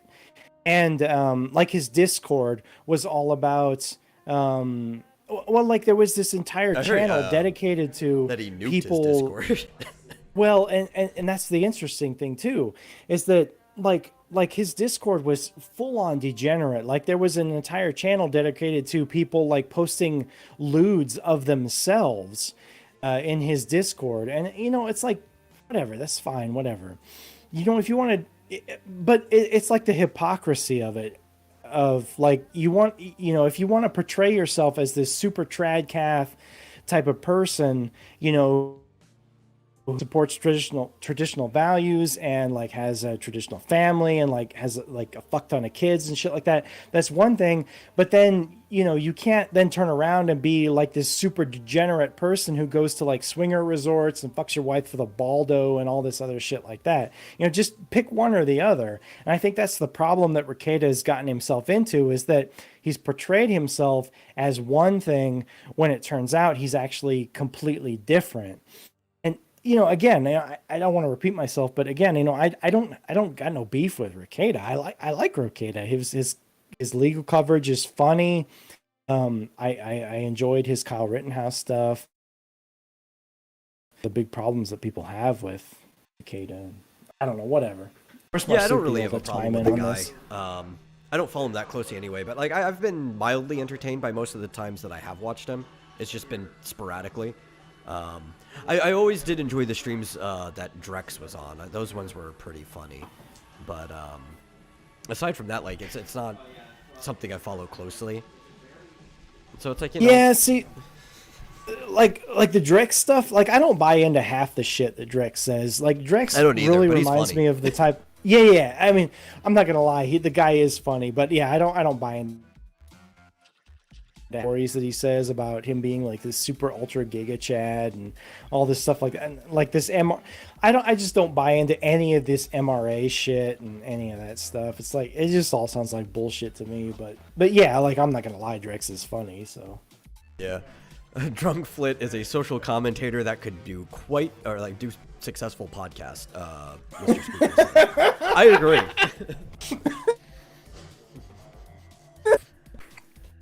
Hell yeah, Drunk Flit is the new kill stream, motherfucker. Well, you're welcome on anytime that you happen to be drinking and you feel like you just need to go word vomit. Actually, originally when I started this show way back, it was encouraged for basically everyone but me to be drinking because I just don't really ever drink. Maybe once in a blue moon. And like I think they did on the very first episode, and then nobody ever really drank again after that, out of like their own volition. Like, you guys, you can. I'm not stopping you. Yeah, like I'm not gonna lie. Like I only really get like super wasted like once a year, and that's on New Year's. And like, you remember when we used to do the Final Fantasy RPG shit? Yeah. Which like I used to Rick wants us to bring back. Yeah, I used to take a couple of shots beforehand just to get the because like I'm not gonna lie, I'll just be straight up with you guys. I am super fucking self-conscious and I'm super fucking nervous whenever I get behind a microphone, and so I've got to take at least 2 shots of just straight up 100 proof Wild Turkey 101 just to get behind the fucking microphone. So whenever we did the Final Fantasy RPG, I was always at least 2 shots into that shit, and half the time I was drinking the entire fucking time we were doing that shit. so listen, you get to process it this way. How self-conscious could you possibly be? I mean, by comparison, Rick's there. Like the bar is already set pretty low. I don't know though. Like Rick is funny as fuck. I love Rick. Is funny. Well, that's the only reason I make a joke about him, because I know he would laugh at it too, or maybe he'd at least take it, whether he laughs at it or not. We have a good time. Yeah, and he's always such a good sport about. Oh yeah. And like I know that he gets pissed about stuff, And because there was that time where he just like quit streaming altogether, and I know 100% it's because he was pissed because people were trolling the fuck out of him, and I know people were trolling the fuck out of him. Oh and he- yeah, because like it's one thing when it's like the person you're talking to who's on the panel is cracking a joke, right? And you can laugh at it, and you even have the opportunity to quit back possibly and stuff like that. But then it's another thing when you have like the entire chat piling on you.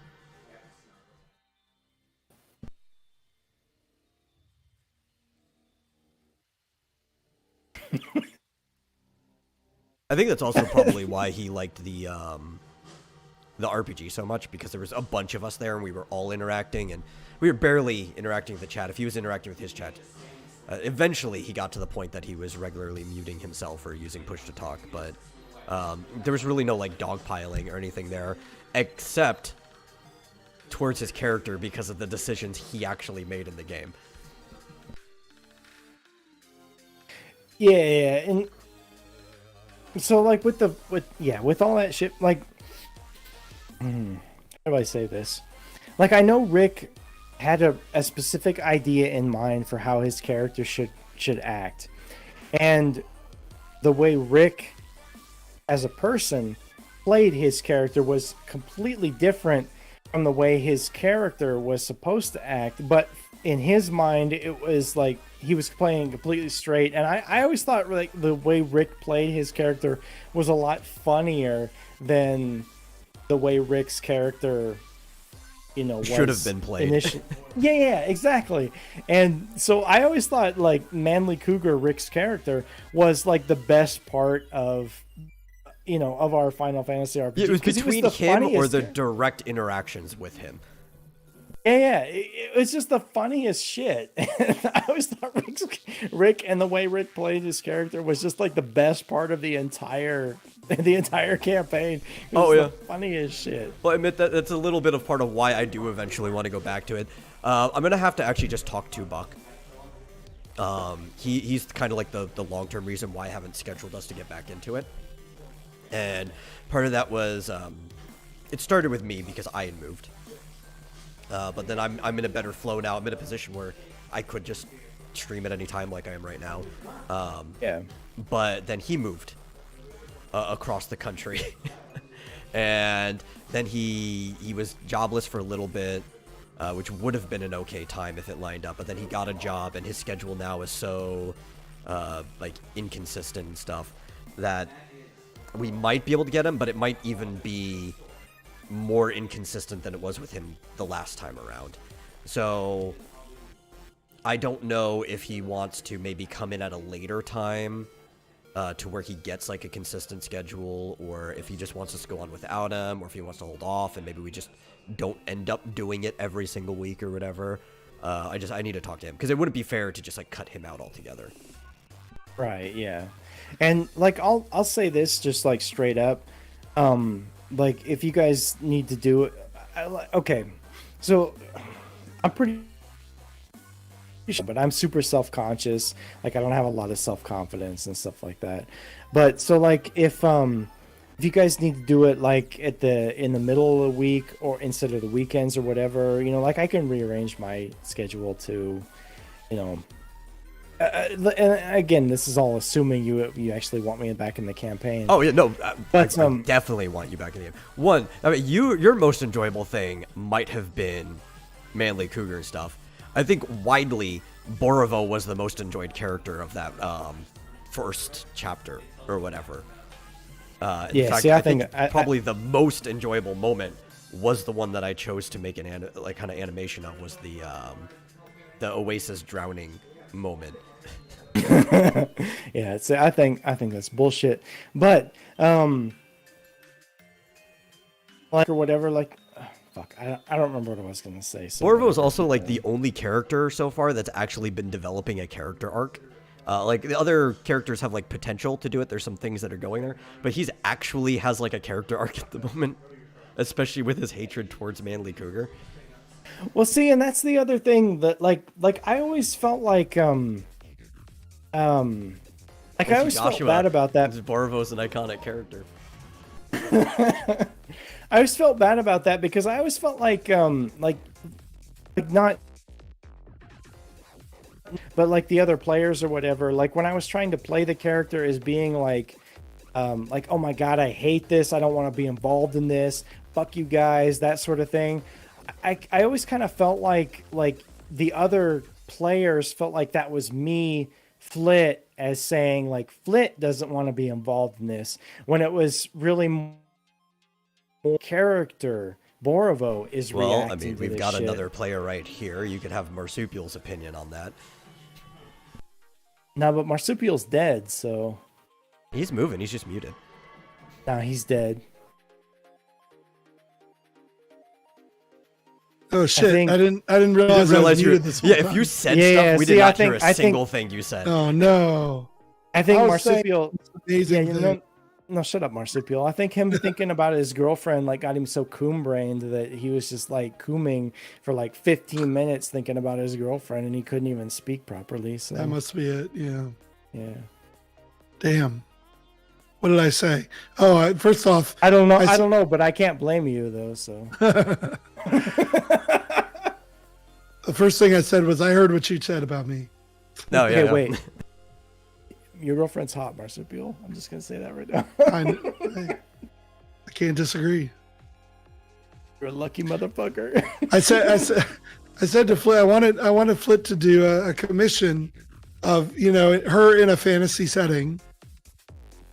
And I said, well, I'll send you pictures. And I meant, you know, like a headshot. Oh yeah. And he was like, well, no, don't send me lewds. I'm like, I'm not going to send you lewds of her. Yeah, well, I'm just- sorry.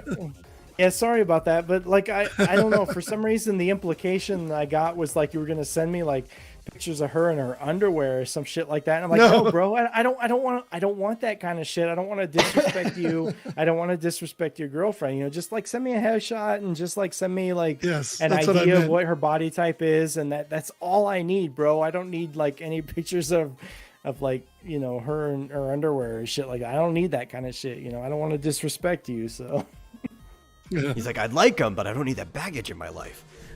see, Metal understands.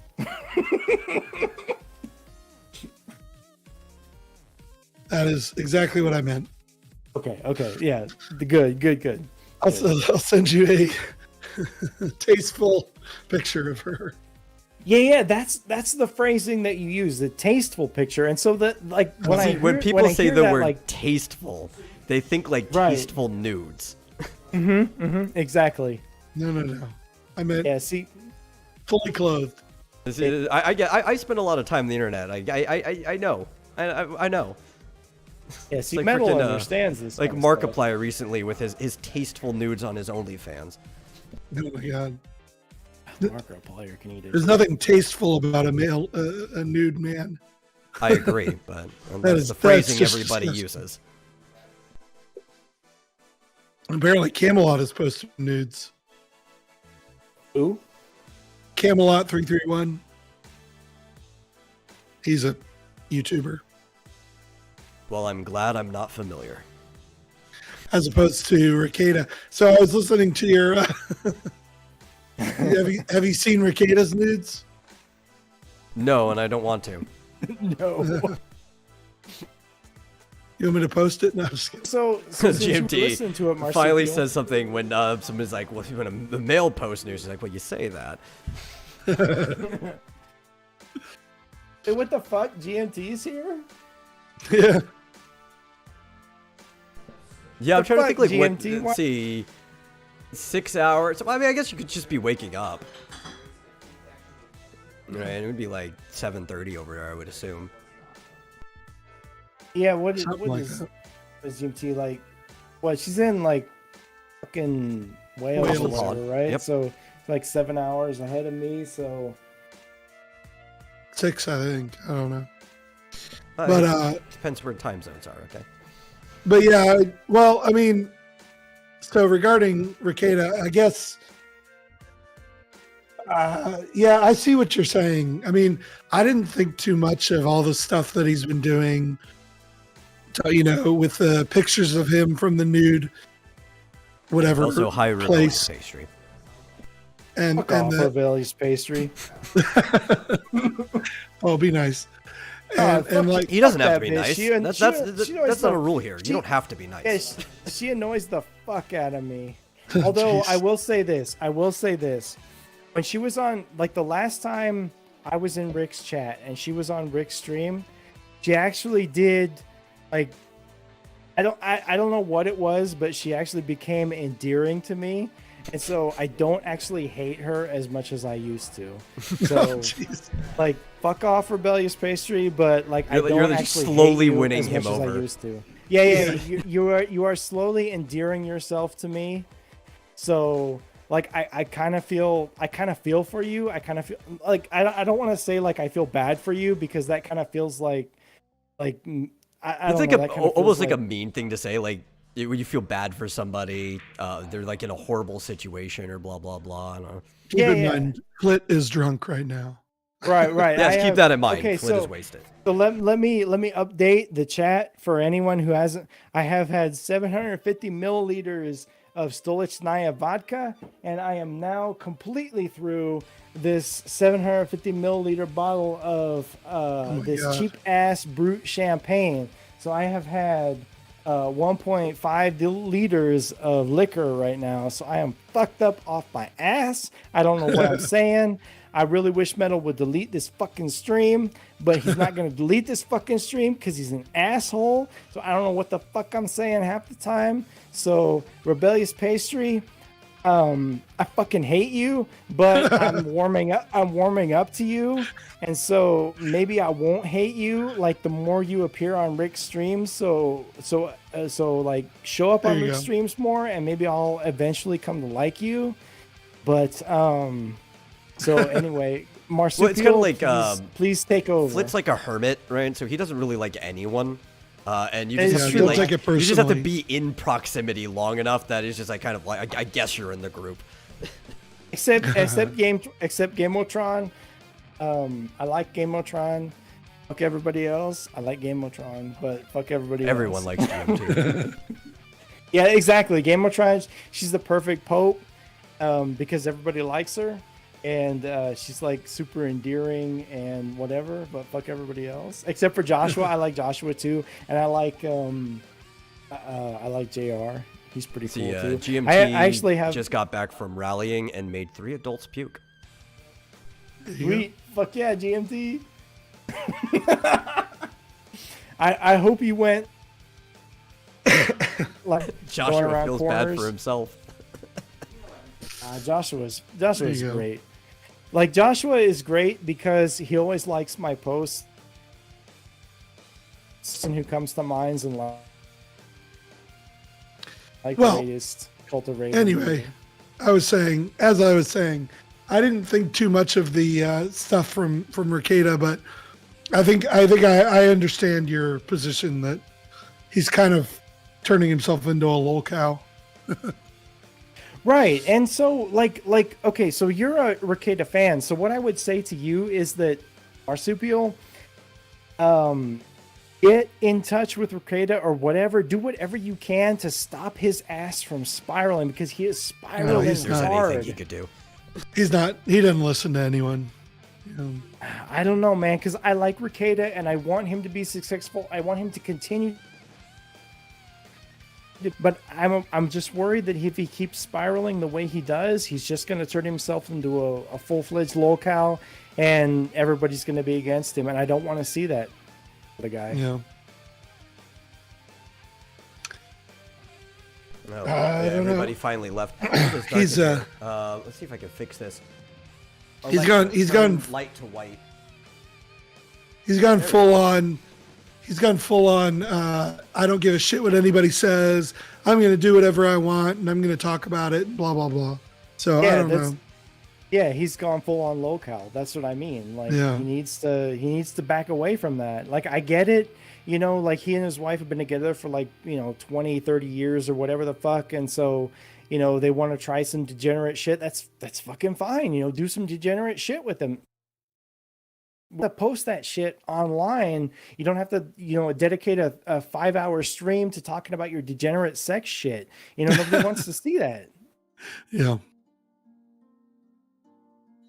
I don't know, man. I like Ricada and I want to see him succeed, but I don't want to see him go down this road. And I think he needs to pull out of this death spiral that he's in, and he just needs to stop like shitting on his old fans and stop saying like, oh, well, if you don't agree with her, just come on, Nick, just pull it together, bro. He needs to concentrate. He needs to talk less about himself. That's the thing. I'm gonna be right back. I need to make sure that they actually shut that door. It looks like it's cracked. Yeah, I think you're right. GMT says it's like some version of a 7-year itch. It's like, yeah, he just bought a car, like a sports car, and he's doing all kinds of crazy shit with his wife, and it's like, well, it just sounds like I'm sorry. Go ahead. A midlife crisis. That's what he's doing. Yeah, yes, exactly. That's just what I was going to say. It sounds like a midlife crisis. Mm-hmm. And like, I get it, but like, keep that shit behind closed doors. Your core fans from like the Kick Vic saga and shit, they don't want to hear that shit. They see you as, and again, like I said, like super trad, homeschool your kids, type of shit. It's like they don't want to hear you, how much you hate your kids and how much you hate being a father and how much you just want to be a degenerate with your wife and shit like that. They don't want to hear that kind of shit, and that's fine. Like, if you want to do that shit, do that shit, but like, keep it behind closed doors. Try to keep your core audience. Don't shit on your audience. Don't just go around saying, "Oh, well, fuck you guys," if you don't want to hear about all the degenerate shit that I do with my wife. You're just a bunch of fucking prudes or whatever. Just. I don't know, man. Yeah. I don't know. Maybe he could have started doing something for his midlife crisis that was slightly less gay, like CrossFit. Bro, just buy a Brazilian motorcycle. jiu-jitsu. Just Harley or buy a Victory or some shit like that. Just buy a fucking motorcycle and go to Sturgis or some shit. It's funny is his YouTube subs have gone down 2,000 people in the last month. So Yeah. apparently people don't like it. I don't know. Well, also, like, Indeed, in I like general, the guy. I don't even know if it matters how real your personality is on camera, right? Consistency does matter, though, when it comes to any type of content. And if people were tuning in for a certain type of content, and suddenly you change the content, you're going to lose the people who were tuning in for that type of content. Yeah. Well, I mean, I tune in for the law stuff. Still here. So I wish he'd just concentrate on that. Yeah, I do too. That's why I started tuning in the first place. His show started getting out of control, and I think that's why I lost interest. Like, technically, Unbreaded is a law section, but it's like I just have no interest in that. It's kind of just like goofy. Like, I know it's an actual document that he's reading from. Like, the whole segment itself is goofy because the person who submitted the document is goofy. I liked it when he was covering court cases, but obviously you can't do that every single night without getting into like really, really boring stuff. But I don't care about most of the shit in general. Fuck yeah, Mr. Squeakers, you need to do that shit. Motorcycles are fucking awesome. Yeah. No, Well- I will not watch Legal Eagle. I tried that, and then I realized that guy was Legal. entirely Holy shit. insufferable. Yes, he's Legal Eagle horrible. is an insufferable motherfucker. Yeah, it's like that was the law person you like find before Nick, and you're like, this guy. Is like, I wouldn't even want to have lunch with this guy, Oh my god. Emotron is the funniest motherfucker. Yeah, I mean the Kappa's what sells it, That's the main reason GMT stays over on Twitch. You don't get Kappa on YouTube. All right, so I'm not gonna lie. I fucking hate Twitch. I fucking hate Twitch culture. I fucking hate people who use Twitch. Everybody who uses Twitch can eat a dick. Except GMT. Except GMT. Yeah, that is my exception. Except GMT. What about Mr. Squeakers? He's on Twitch. Mr. Squeakers is cool too. Yeah. So he's cool too. He's the exception. Him and GMT are the exception. Everybody else. Okay, so here's the thing. Here's the reason why I fucking hate Twitch. Okay, so there's a forum that I am a member of, that I post on, that I frequent, whatever, blah blah blah. But like I prefer forum culture over Discord culture and Twitch culture.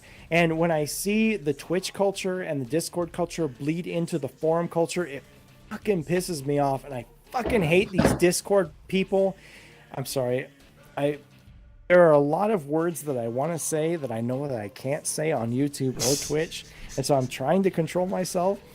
But I hate these Discord people and these Twitch people who come into my forum and they bring their Discord culture and their Twitch culture into Your forum. What's your forum? people. Yeah, Fuck he you doesn't with need to say that Discord because the more people are going to get into it. Yeah, fuck you, marsupial. I don't need to say shit to you. Well, I don't even know if it's necessarily Twitch or Discord culture. It might be a generational thing, right? So like forums aren't usually touched by the newer generations, like the younger ones in general. Like that's just, it's not happening until they find out about them. To them, it's like a novel thing that they find. They spend most of their time on places like Discord and Twitch and stuff. So like, I think what you're actually saying more is the younger generation who to some degree might be insufferable finding the forums. And, What is and I your would ag- What is I your would agree. forum? The fact that I know the people who like own the forum, and I know they're within my age group, and most of the people who post on this forum are actually probably older than I am, and otherwise I would completely agree with that. But yeah, no, most of the people who are in this particular community are actually probably older than I am, and yeah, no, fuck these people who are polluting my forum with these with their Twitch shit and their Discord shit. These people. I don't even know what you're talking about. Except Mr. Squickers and GMT. Can I go into your forum No. and bring my Twitch culture? No, your girlfriend is too hot for you to be allowed into my forum. Well, that says a you lot only, about you the only forum. allow incels. That's Is that right. it? Only other ugly ass incels are allowed into this community. Oh, damn it. It's funny. So here's a Well, question. I mean, maybe So- that community is going to get bigger and bigger since it seems like, Yeah. what is it? Upwards of 40% of guys just aren't ever having sex within like the last year or something like that. It might be even higher than that now. Okay, look, just because Joshua is our leader doesn't mean that you have to say that 40% of all of us are Joshua, okay? No, I'm saying just guys in general, but yeah, that would. I know, that's probably what I'm include saying, that, too. yeah. Let's see. Forums are they're archaic now. That's just straight up. But that's why I like them. You don't need to be that advanced. Forums get the job done. It's easy to follow a thread in a forum, right? And when you join in, you can just read everything. Be like, okay, caught up. I know how to participate in this conversation. It's much better than chat rooms in general. It's better than social media. You know exactly what you're getting into when you go into a forum thread. Forums So- are so- base as fuck, and GMT saying that's the format that the forum that I frequent uses is PHP. I love PHP. Fuck everybody who doesn't like PHP. Fuck Josh Moon. He uses Inforo. Fuck that guy. PHP is base as fuck. That's all I'm gonna say. Yeah. I like PHP. So I have a question. So women online, they get more attention, more subs, et cetera, when they Yep. pretend to be single, right? Yep. Even if you know that they're Well, obviously. with someone. Yep. So with men, do you think that men get more attention if they're single, or if they say that Nope. they are Other way around. with? It's the other way around. Yeah. All right. Yep. Because I wonder sometimes, because honestly, Peach doesn't care what I say online because she just, whatever it takes to be successful. So I'm wondering, like, should I be advertising that I'm with someone? Should I pretend to be single? Should I, what works It's all about best? value, right? So for like a Yeah. woman, being young and single is her value. For a man, being able to attract women or having women is a value. So they're actually like in opposition to each other in this case. That's what I was kind of thinking. Yeah. So I might be more able to attract viewers or subs or whatever if I make it very clear that I have a girlfriend. Is what I'm hearing. Yeah, yeah. Remember people saying the same about news groups, Mel? I like news groups. I didn't really spend too much time in them because I was really, really young. But, I mean, the format was pretty cool. See, I don't know any of this shit. Like, I joined social media in 2018. I don't know anything about the internet. I like prior to the Newgrounds 2018. BBS, and I should really interact with it more instead of just lurking. And I know, oh my god. All right, I know you like Newgrounds, but Newgrounds can eat a dick. I don't care about I love Newgrounds. I know you do, but like Not I since will was a never, kid. I will never get over the fact that Newgrounds protected Shadman, and all the people on Newgrounds protected Shadman, and they all fucking like rallied As around far as that I know, fucker, most and- people on Newgrounds hate. Also, my audio is messing with me. Reset it real quick. X.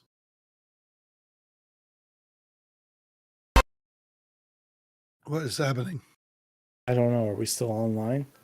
There we go. The guess- middle guy. There It's we just go. you and me. Oh, there we go. Yeah. Okay. Yeah, no, I was having an audio error. I had to reset my, what's it called? Voice meter, which is where I run everything through. Yep, rebellious pastry. What do you think of your boy Flit? Let me hear your opinions. Let me get 07s in the chat or what? See how when he's fucking drunk off of vodka and brute champagne. Yeah, apparently she missed what you said earlier, but that doesn't mean you should repeat it. Yeah. I mean, yes, that's yes, up to you. I don't yes, really care about Joshua. The Cult of Raven was literally the only reason I joined Twitter in the first place. If it weren't for the Cult of Raven, I wouldn't have nothing to do with Twitter. No. So yes.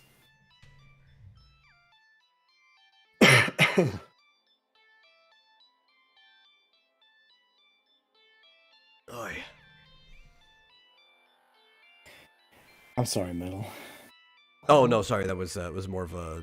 I drank too much Pepsi and it went down all at once. It was like a exasperation. No. I understand what you were saying. I understand what the real I think- context behind. I your think you're too audio drunk to was. understand anything. That's what I'm saying. Nah, I'm cool.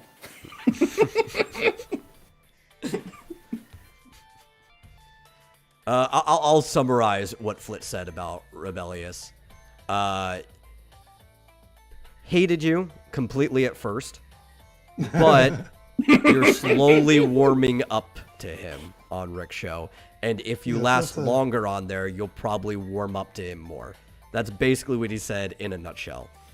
That's a nice way of putting it. Yes. Yeah, yeah. Although to be fair, I hate like 90% of like everybody Yeah, online. Flit's a hermit. He's got to warm up to like everyone. I am. I'm like a seething ball of hatred for everybody, and like if I like you, that's actually the exception. Yeah. I instinctively hate everybody. See, I'm used to dealing with people like that. My youngest brother is like that. He just hates everyone. How could someone hate you, Rebellious? Oh my god. Have you not Okay, met how people? much It's pretty time do easy you to- have? It's pretty easy to hate people. Oh, I mean, I could. Yeah, I mean, I I don't know. Does Metal have like 3 more hours? I'm chill, man. All of the ways that I can fucking hate you? Holy shit, you are annoying. You are annoying as fuck. Holy shit. He's joking. He's joking. No, I don't think he is. But I mean, also, oh, he dropped out. I was to say, also take into consideration that this is the type of guy who trolls kiwi farms. So Yeah. Wait. Who is Flit on Kiwi Farms? Do I know? He am I does. aware? He just kind of like. I don't even think he posts on it. I think he just looks. Oh, he just looks. Yeah. And it's mostly, like he said it's all the Raketa stuff, but for the most part, I think it's just Ralph.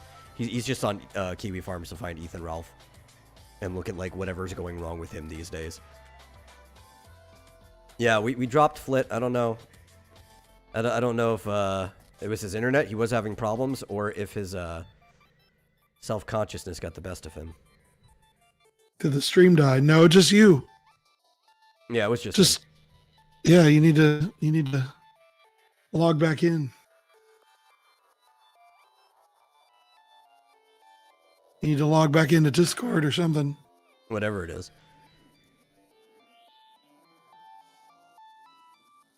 Wait, I'm getting a text. Oh my gosh. Very long text. A very long text.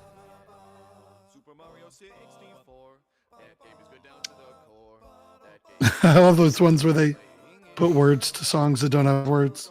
Oh, yeah. Oh, there he is.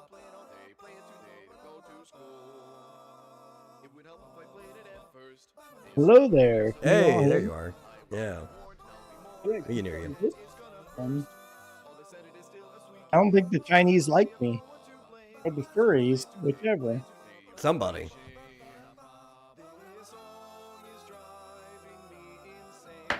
Hold on one second. I'll be right back.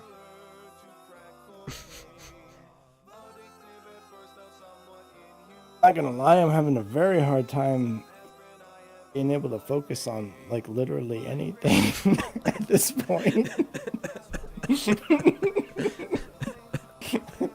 I'm actually quite surprised that I was able to hit Control F5 on the appropriate tab to be able to refresh Discord. So again, I want to apologize to the chat first and foremost, because the chat is base as fuck and the chat always wins. Secondly, I want to apologize to Metal. I want to thank him for hosting this stream and allowing my dumbass on his stream. And, Anytime. I really hope that I have not like said any like super offensive shit prior to this. Oh, only mildly. To get him banned off of Twitch and YouTube. I'm trying really hard. I would take it as a badge of honor if I got banned off of Twitch.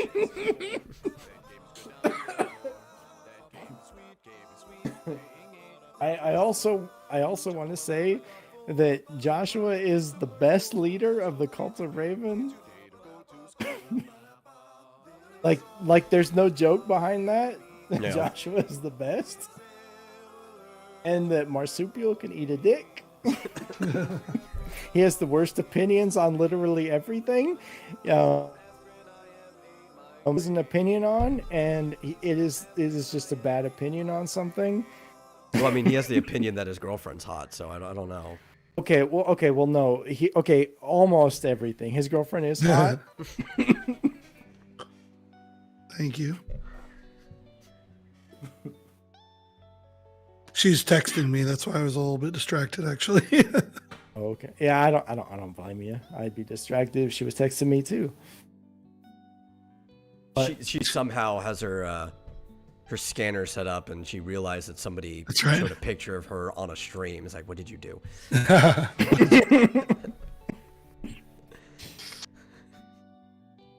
All right, if Marsupial's girlfriend is listening to this stream right now, I want to say to her Oh, that this could be bad. you Marsupial's girlfriend are lucky to have a guy like Marsupial, because he's smart as fuck, he's handsome as fuck, and you are lucky to have him, and you need to hold on to him, because there are bitches lined up around the block to get that motherfucker's dick. And so you need to hold on to that motherfucker. Wingman Flit. Yeah. I don't think she believes that for a second. Well, then she's a retard because she needs to believe that shit. No, I'm a catch. Damn it. I'm definitely a catch. I think if she believed that, she'd probably have Marsupial tied up in her basement. And you're not going there. I mean, what's to say that she doesn't? I mean, Marsupial's a freaking VTuber right now. I mean, how do we know that he's not actually tied up in And his her model basement? does keep going dead. Exactly. Yeah.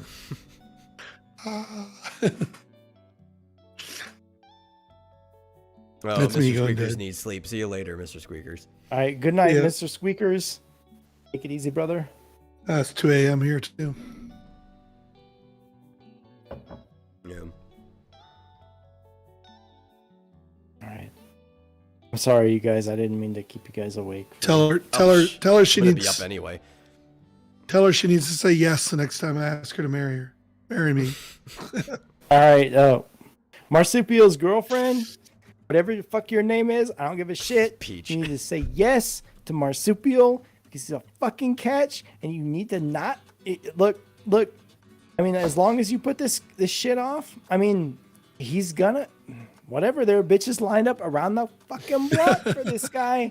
You gotta put a if you love it, put a He's ring losing on his it. train of thought. That's right. It's more like a wagon of thought being dragged across the desert by some like drunken camels. All right. Okay. So can I before Marsupial passes out from sleep, can we talk about like all of the bad takes that Marsupial has on Twitter? You could have and talked shit about like that? this at any time. What are my bad takes? Okay. I have awesome takes. All right. So I want to hear. Let's get into this AI art shit. Oh no. Oh no. That's what you're mad about. I got it. Yeah, I am. I want to fight you in real life over this shit.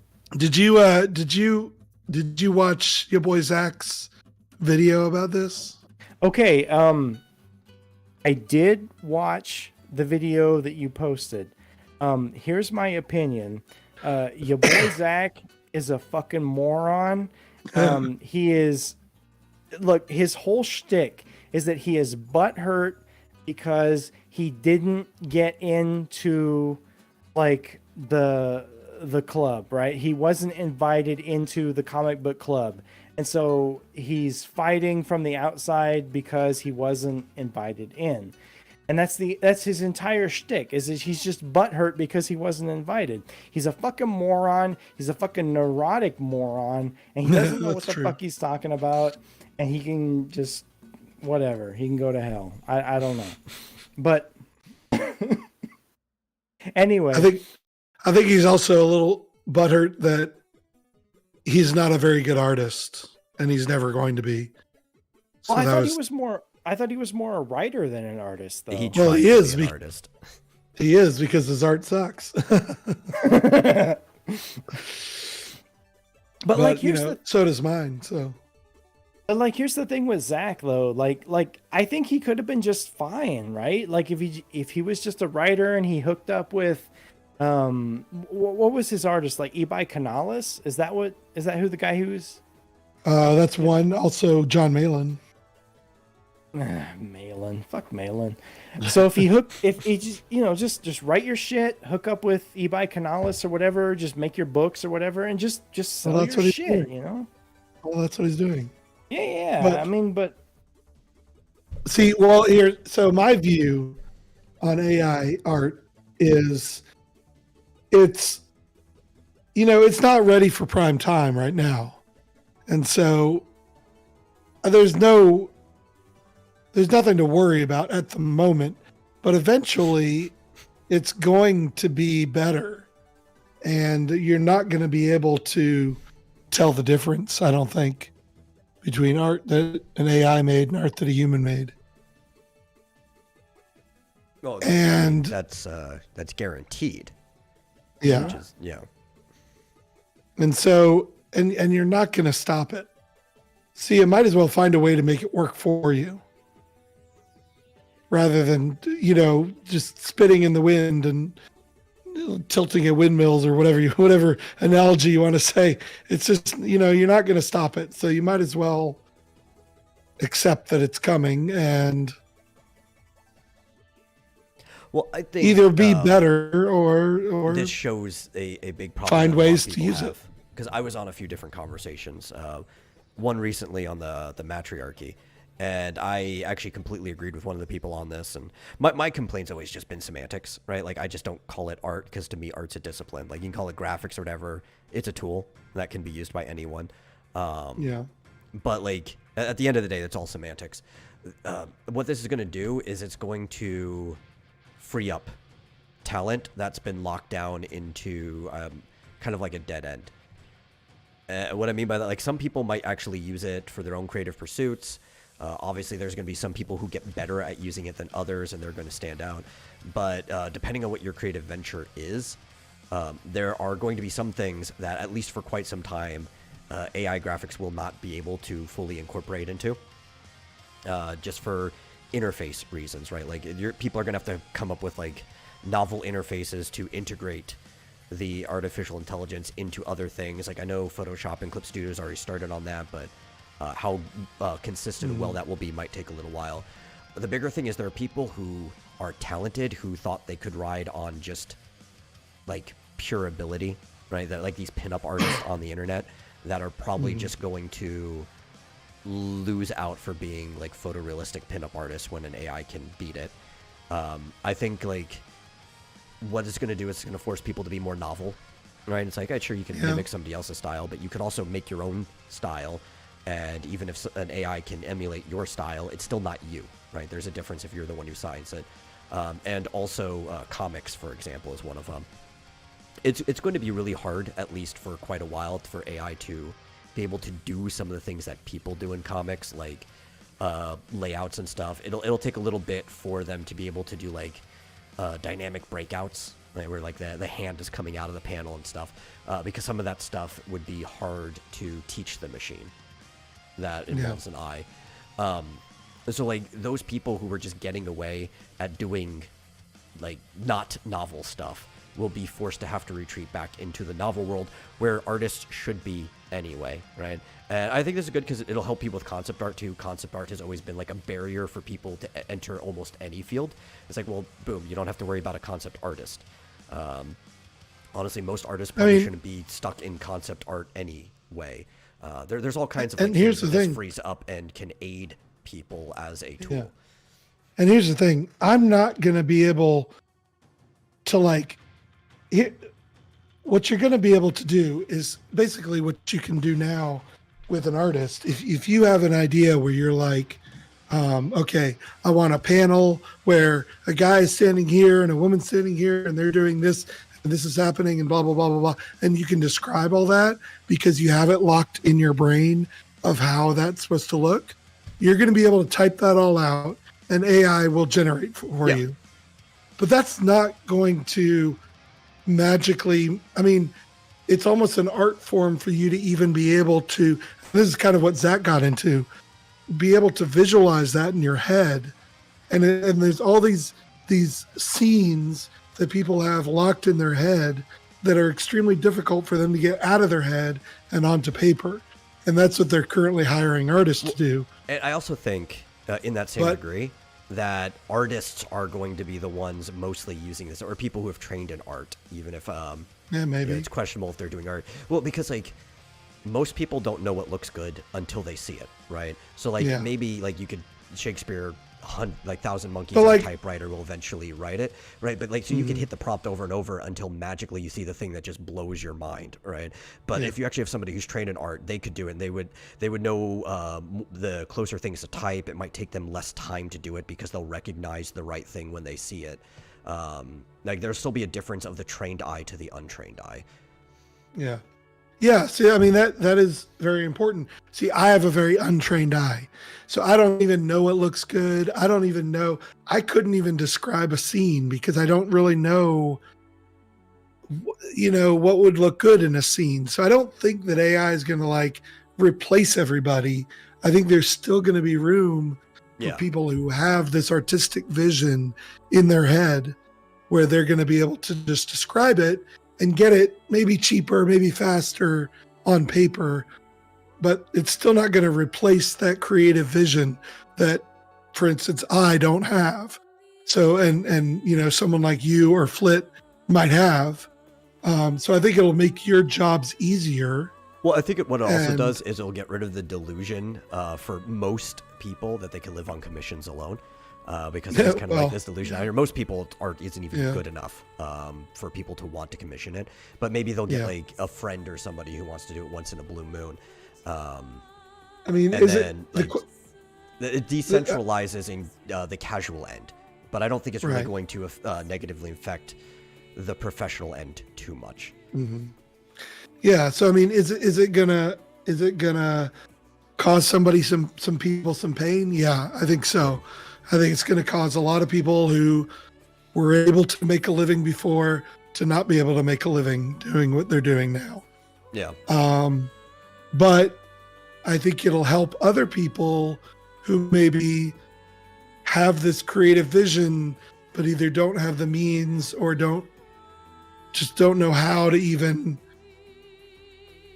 find somebody to get their vision on paper. It'll help those people. So, there'll be a shift. I think it'll help with thumbnailing too, specifically in the realm of comics, because one of the biggest issues with even just writers dealing with artists is that most writers aren't artists, so they don't know how to communicate to artists in a way that the artist can understand what the writer wants, right? And writers who are even at least remotely artists can thumbnail, which really helps. It's like, okay, there's the basic idea. I can go and make that better. I think AI art can do that too, because one of the other shortcuts people used to do is they would go and find like stills from movies of like, I kind of want it to look like this, like this, like this, like this, and then just draw it with my characters better. And like you could do that with AI art, and you could maybe even have like more novel scenes, because maybe they could move the characters in space in a way that you couldn't find an exact match for it in a movie. Yeah, you could do more concept stuff. But no, I understand people are concerned, but it's just, I mean, like I said, right now you can tell what's AI art and what isn't. So there's not too much concern at the moment. Yeah, to some degree. And there are some stuff that you can't tell, but usually it's like the simple stuff that maybe like an entry-level art student could have done anyway. Yeah, or abstract stuff. But like paint me a field of flowers, right? Yeah. Well, I mean, it's pretty easy for a machine to paint a field of flowers. It's so many references of it and stuff that they could pull from. What's funny is that like, what's his name? The guy from Alterna Comics, Peter Simeti. Peter Simeti said he's automatically turning down AI art, which I could get right now, but eventually he's not going to be able to tell. Yeah. At all. There was something else I wanted to say about that. Yeah, like I'll be honest, he's not the only one though. Yeah, there's a lot of people. Yeah. Sure. But I mean, I saw like there was a video game that had some AI art in it, and people are freaking out about it. Oh, I'm like, I already said that's one of the places they should have it for like background assets and stuff like that too. Like, yeah. You remember like here's the thing, the fucking Getty image in fucking Crisis Core? It's like I'd rather there have just been an original piece of like AI graphics right there instead. Yeah, really. But like here's the thing, AI can now write code, right? Yeah. But I'm not worried about that. That's gonna make my job easier, because you still have to know like, is this code nested well, or should it be nested at all? Where does it belong? Like, what to ask for? A lot of and what to ask for. You're gonna have to do a lot of curating in that anyway. Yeah, all it is it eliminates a lot of the busy work. Yeah, there's 30 minutes of my time freed up. I have a question for Marsupial, since he brought up that AI can write code. Yeah.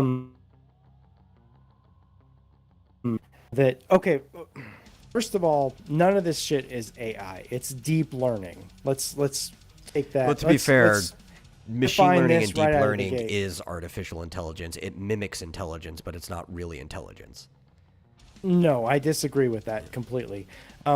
it is not artificial intelligence. It's not even mimicking intelligence because it still requires human input. Therefore, it is still technically deep learning software. Again, this is semantics. We can argue about this later. But so let's say that like 3 years from now, I, as someone who doesn't know jack shit about, okay, actually, first of all, before we get into this, I want curious about whatever GMT is unzipping, and please DM me whatever you're unzipping because I'm super curious about that. But Underneath is just cogs and gears. Yes, I don't care. I want to see those cogs and gears. Whatever. Okay, so Train of I'm thought. sorry. Now I'm all flustered thinking about whatever GMT is unzipping.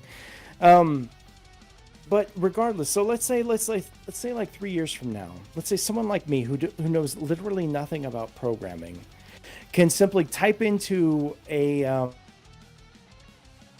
hey, look, I want you to create code for a forum or whatever, and I can just hit generate or whatever, and it generates code to create like a perfect DDoS proof forum.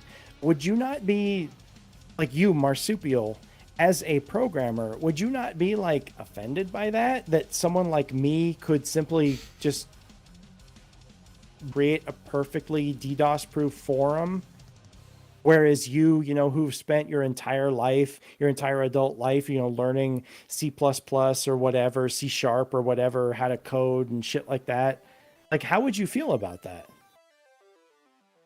Well, here's the thing. Programmers have a bit different viewpoint of this stuff, I think, because no matter what we've quote unquote spent our entire lives learning, we know for a fact from experience that 5 years from now, it's going to be 100% obsolete and useless. Yeah, it's been like that since So- the history of programming beginning. Yeah. So yeah, like the shit that I learned 20 years ago is useless at this point. But what I've learned is how to learn to do new stuff. Mhm. So it doesn't bother me. So yeah, go ahead. That would be great because I wouldn't want to waste my time on that. I mean, if you can do it with a third-party tool, with AI or whatever, great, awesome. Then I can learn something new. But that's me. That's not, I understand, or I just don't have that viewpoint because Okay. Well, because also But- you're kind of two jobs in once, right? Because programming is an Yeah. engineering thing, but it's also a different language. So it's kind of like almost being a mathematician and a linguist at the same time. So even though technically math doesn't change, a lot of the language does over time. And it's like if you were a Chinese translator, you'd constantly have to be learning what the new slang is, or else you won't translate very well. yeah. Okay, Yeah, so- and so what you're telling me, Flit, though, actually gives me a bit of insight because I am approaching it from a programmer's perspective who's, like I said, our biggest value is learning new things quickly and being able to apply them. Whereas an artist or an electrical engineer or a plumber or something like that, they learn these skills that are theoretically supposed to be useful throughout their entire life. And I understand how that could be frustrating to be like, oh shit, my entire industry has just been turned into, upside down. So I get it. I Yeah, get where and- you're coming from. So like I'll just be straight up with you guys. Like the biggest thing that I have against this whole, deep learning art stuff is it's actually like threefold. First of all, well, okay, so I'm like too fucked up to really put this into words. So I'll just go into okay, so like I guess my biggest concern is like the death of knowledge aspect of it. So like if I as a non-artist, for example, can just like download or just go into Stable Diffusion's Discord, for example, and I can just type in like this is what I want the program to, or this is what I want the image to be to showcase. This is what I don't want the image to showcase. I hit generate, and in a couple of like 5 seconds or whatever, it generates this perfect image. But like if people get used to that concept, like people are going to lose the knowledge of how to draw something into perspective, or how to understand anatomy, or how to like this knowledge of why these things look good, like the golden ratio, this sort of shit. If everyone can just type this shit into an algorithm and just hit generate, no one's going to understand why this shit looks good.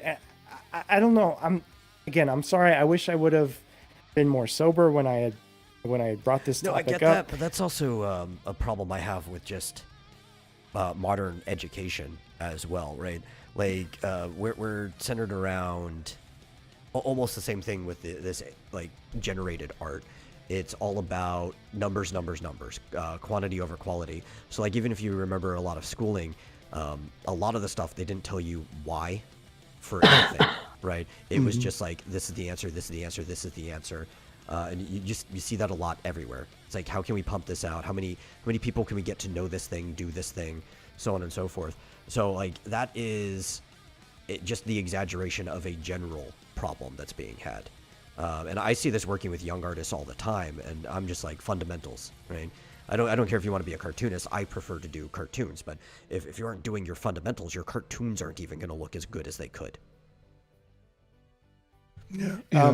Hold on. I need to interrupt real quick to read the chat. GMT makes a comment that says, "Lit nails GMT bot every single time." I just like to say, cough, raising. Please continue, Metal. Yeah, but that's like. And what I try to do is when I talk to these younger artists, I don't just try to get them to do the fundamentals. I try to explain to them why this fundamental is necessary and how it will benefit their art, so that it'll get them to want to do it more. But that is not the type of like education in almost any field most people are getting now. And like I think that's also why we get this big clash between people when it comes to this generated art. There's a lot of people who just don't care, because their whole life has just been, we need to get this much stuff out as fast as possible, and now we can get more stuff out even faster because of it. Yeah, and I think that's the biggest disconnect with people like Marsupial versus people like whoever, just name whatever artist or whatever, like Miyazaki or whatever. Yeah.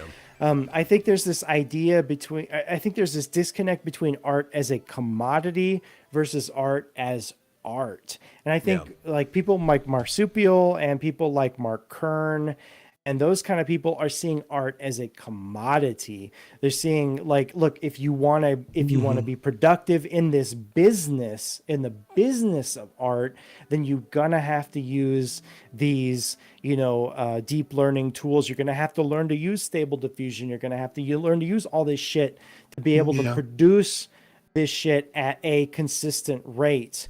Whereas I people see it like in the same way that like I see the martial arts, which has art right there. They're the combat or military disciplines, right? I see art, even the fine arts, as a discipline. That's how I always look at it. And you can use a discipline as a commodity, but that's not like the core thing of what it is. And I think so. I'm beginning to understand. I'm beginning to understand your point of view a bit more. I'm glad we talked about it, because that's what I'm thinking of it in terms of like, it's just a commodity. It's just something that we need to be able to produce, and the fastest, cheapest way we can produce it and still have good quality is obviously going to be a good thing. But go ahead. I want to hear more about the way you're thinking about this. No, that's perfectly fine. So, so I get where you're coming from a bit more. Yeah, and so like the other thing that really bothered me about like the quote unquote AI bros was just how smug they were about it. And again, I think it has a lot to do with this idea that like like the AI bros versus the artists were coming at it from two. And look, from the AI bros perspective, I completely get it. Look, artists are some of the most insufferable motherfuckers on the planet. I like, as someone who draws, I never consider myself an artist. I've never called myself an artist because I fucking hate artists. I will say this publicly. I will say this every single day. I fuck artist. I fucking hate you. Go fuck yourself, whatever. Because artists are the most arrogant, insufferable people on the planet. Yeah, so when I people agree. were talking about how, oh my God, this AI, or, this deep learning shit was so fucking great. Fuck all you artists, I agreed with them because, yeah, fuck artists. I fucking hate artists. But at the same time, like these AI bros, I don't think they understood they just, I don't know. They just didn't, I don't know, whatever. Yeah, I have a lot of the same problems with like people who use the word Fucking losing my artist, shit right now. right? So. Like, because I've always seen it as a discipline, right? So I don't even, I would be an artist in the term, like if we're talking about practicing a discipline, but I never wore the label because like, I think my art teacher was the one that killed it for me, the one in high school, because he was an artist, and you could tell that he was like teaching art because he couldn't get successful in art otherwise. And it's like, I hated people who wore the label because for the most part, they weren't even actually practicing the discipline anymore. It was more like, I've reached this point, so I am an artist and whatever I do is art. And I'm like, okay, you're not selling me on your little club here. Especially when like I could draw a better hand than you in my sleep.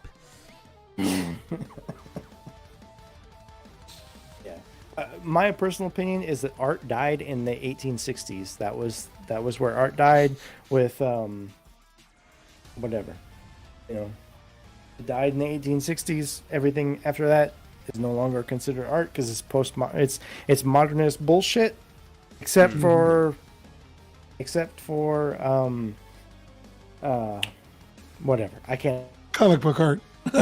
No, a lot of that's postmodern is bullshit too. No. Yeah.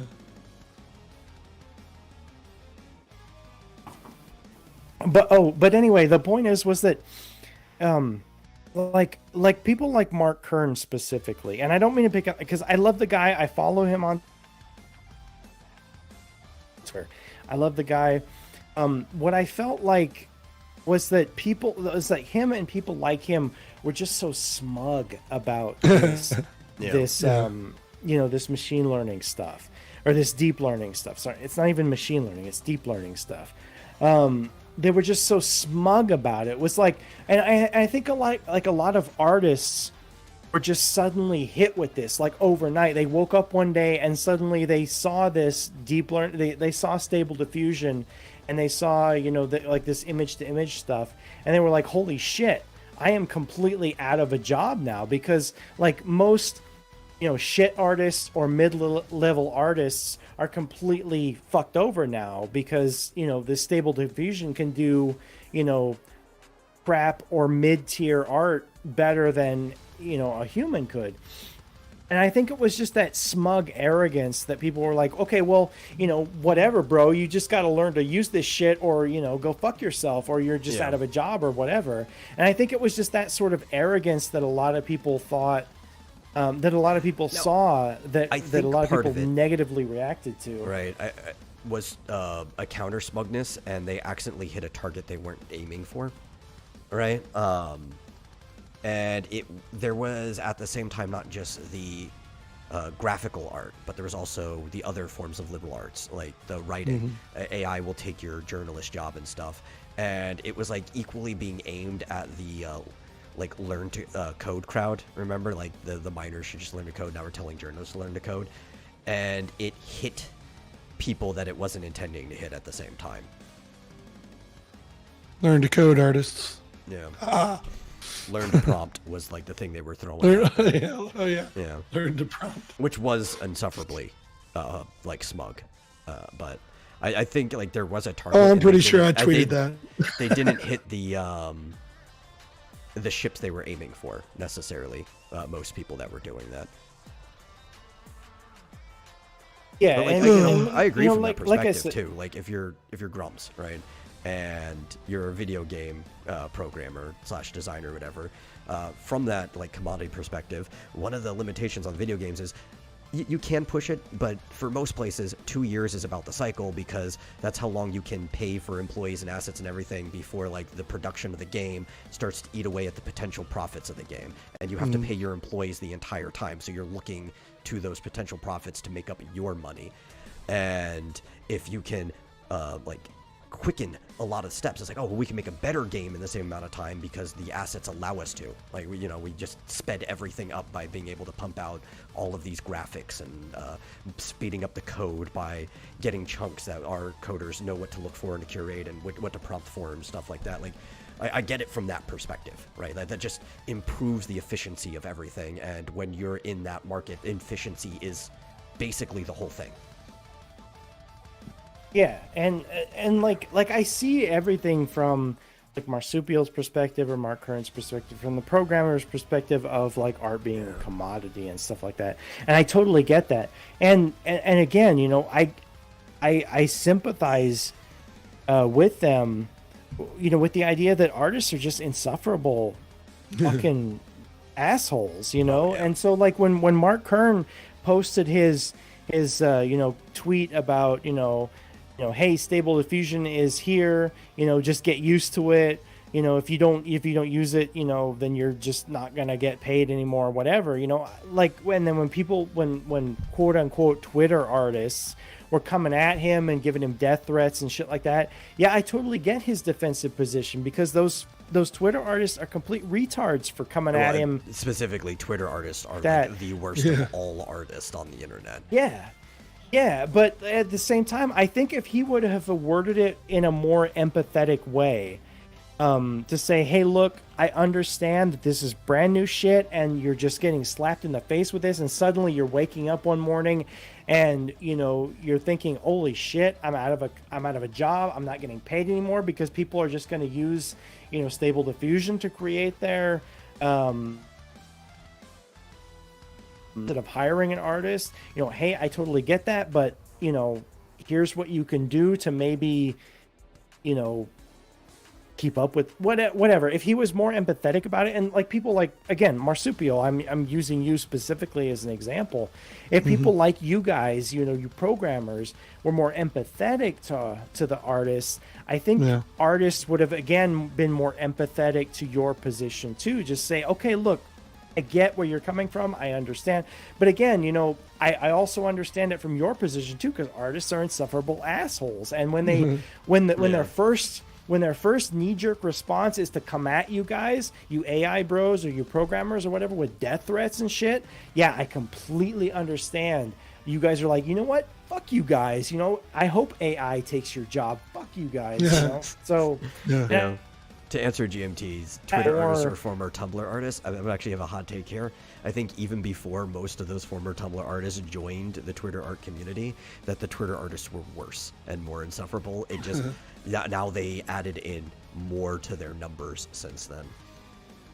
Here's the thing: it's I do recognize good artists when I see them, and you can attest to this, Flit. I am 100% willing to pay for good art. When I need it or when I want it for whatever reason. But I'll tell you, it's funny. There was I had a small project back when I basically first started my game company. I just wanted to do kind of a proof of concept for a certain kind of game. And I ended up hiring an artist to do some, it was supposed to be proof of concept art. And it ended up costing me so much. He basically ate away my entire budget for the whole project, just for a tiny bit of like concept art. And I was like, well, shit, like if I had just been able to go, like I needed something original and I could have described it. And if I had been able to just go to Stable Diffusion, of course it didn't exist, this was like 10 years ago, and just ask for it, I would have been able to get it for free and then basically do a concept art kind of thing where I would be able to build up a bigger budget to pay a real artist to do the real thing. And it just, stuff like that really pissed me off. And I was like, well, shit, this one artist who, he might have been a nice guy, he may have been an asshole, I have no idea, but he just ate the entire budget and it drove me nuts. Yeah, and like from your point of view as a game dev, I totally understand that. And if I were in your position, I would probably do the exact same thing. I'd probably say, fuck these guys, fuck these artists who are charging like, $500 or $900 or whatever to do some fucking concept bullshit when I can just type in some prompts into Stable Diffusion and do it myself, and get like the same or better results. No, fuck these guys. I don't want to have to deal with this shit.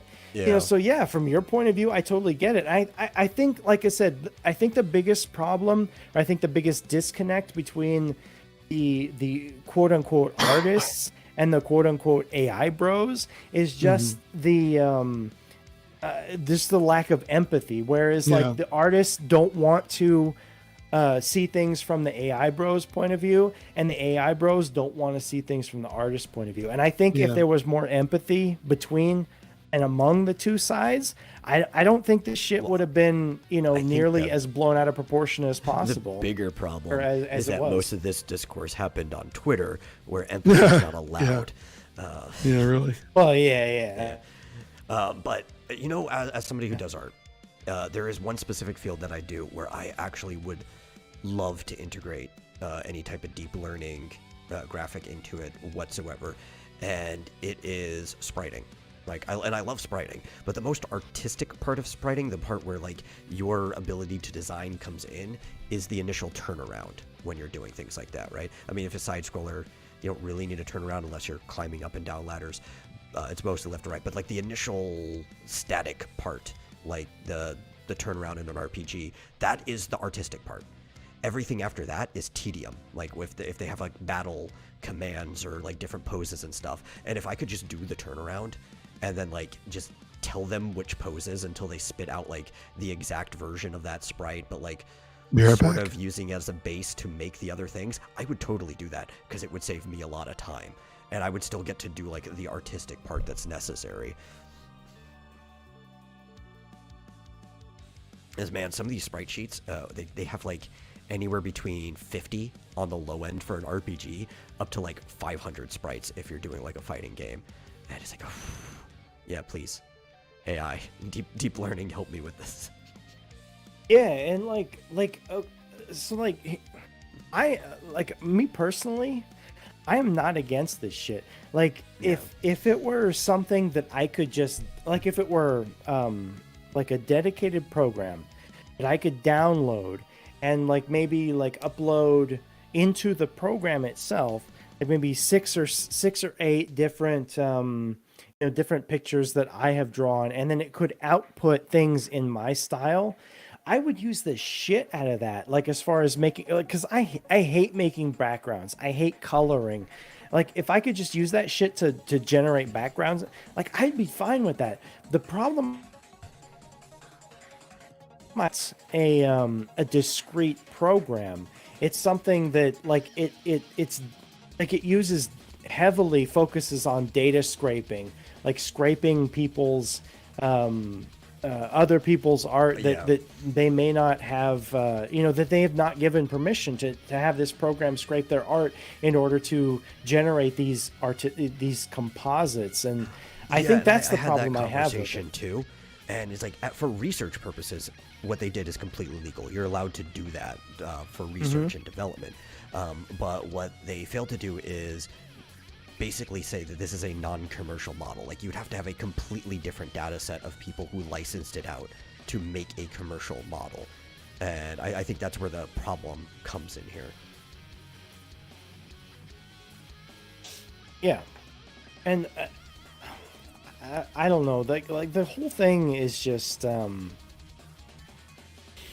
don't know, the whole thing is just really complicated. But like again, the one thing that I'm really worried about, and like I hate to relate this to pop culture, but it really reminds me of like the Warhammer 40K universe, where they had the high age of technology, that sort of thing, where they relied so heavily on AI to do everything for them, that humanity of how to do literally anything for the free. But that's kind of where we're going when we're relying on this deep learning, which may evolve into machine learning, which may evolve into actual AI. Again, I actually don't think AI is technically possible, but regardless, whether so it I evolves use a from different term, right? Because the term artificial or artifice means false, like something that gives you the illusion of something. Right. What a lot of people, when they hear the word AI, what they're thinking of would be SI or synthetic intelligence. Like we actually synthesize something that's like the intelligence that we or other animals have. Right, because real artificial intelligence is still technically intelligence. I mean, so it wouldn't Well, no, it actually wouldn't be be, right? artificial. Because, like, It would be sapience or sentience, you know? Yeah. Or the thing that people think is real artificial intelligence, right? Like the when you hear the word artificial, where your mind goes to AI. But like if you look at the artifice of a building, if somebody puts an artifice of Moe's Tavern up for a pop-up bar, it's not actually Moe's Tavern. It's serving as it right there, but it's a fake Moe's Tavern. It's not the one that exists in the cartoon or anything. That's what an artifice is, right? It's just that the illusion of something on the outside. It's like artificial flavoring. I mean, technically it's real flavoring, the fact that you taste something, but none of it is made out of any of the stuff that you're told that you're tasting. Yeah, I mean it's more like synthetic or whatever. Yeah. Oh shit! I almost knocked over my glass. Yeah, but I've had this little worry for a while. Like I've been saying for a bit that I think the dystopian future that we're heading towards is somewhere in between Demolition Man and WALL-E. And that's kind I've of never a scary seen thing. I've never seen WALL-E, but I've seen Demolition Man. Yeah. Okay, well, yeah. But yeah, like the point I was getting at was that like I'm just worried that if people rely again, you know, just to relate it again, it's gay pop culture shit, but just to relate it to Warhammer 40K with the golden age of technology or the dark age of technology or however you want to phrase it, you know, the idea that too much reliance on, you know, whatever you want to call it, AI, deep learning, whatever, you know, humans will forget like the base concepts of how to do things. They'll forget we'll talk about art, you know, they'll forget the base concepts of how to do perspective or how to do anatomy or whatever. If they rely so heavily on this deep learning, machine learning, artificial intelligence, okay, so it's something that I was we already thinking have of. examples of that, right? Ask most people to do basic math in their head when everybody's got a calculator in their phone. Yes. Thank you. That is Yeah. exactly the example I was going to give. Thank you. I was just thinking about that. Like I was just going to give that exact example. Like thinking about, you know, the things that your grandparents knew versus the things that your parents knew. You know, and another example could be, you know, automobile repair. Like think about like your grandparents. Think of the knowledge that they have. You know, either your grandmother or your grandfather. You know, think of the knowledge that they have on, like you, for example, like, you know, Joshua in chat. Could you change the oil in your car? Something so simple. Could you change the oil in your car? Could you change the spark plugs in your car? Could you change the tires? Could you rotate the tires in your car? What is your level of knowledge of basic automobile repair versus your grandparents' knowledge? Could your grandparents change? I mean, like, if you asked your grandpa to change the oil in your car. The cars are getting more complicated. So basic stuff like oil, they still could. I could work on my grandfather's car from when I was a kid. Right. Right. Yeah. But then this car now, like there are limitations also because of the complexity of cars and computers getting like mixed into them and stuff. And I get that, but just say like you've got to let's just say like you know, the universe plopped down a 69 Charger in your lap. I could eventually get it running. It might take me a while because there might be specifics I don't know. I could eventually get that thing running though. Yeah, but like the average person, like for example, Joshua's age versus the average person his grandfather's age, what is the sheer difference in knowledge between the two?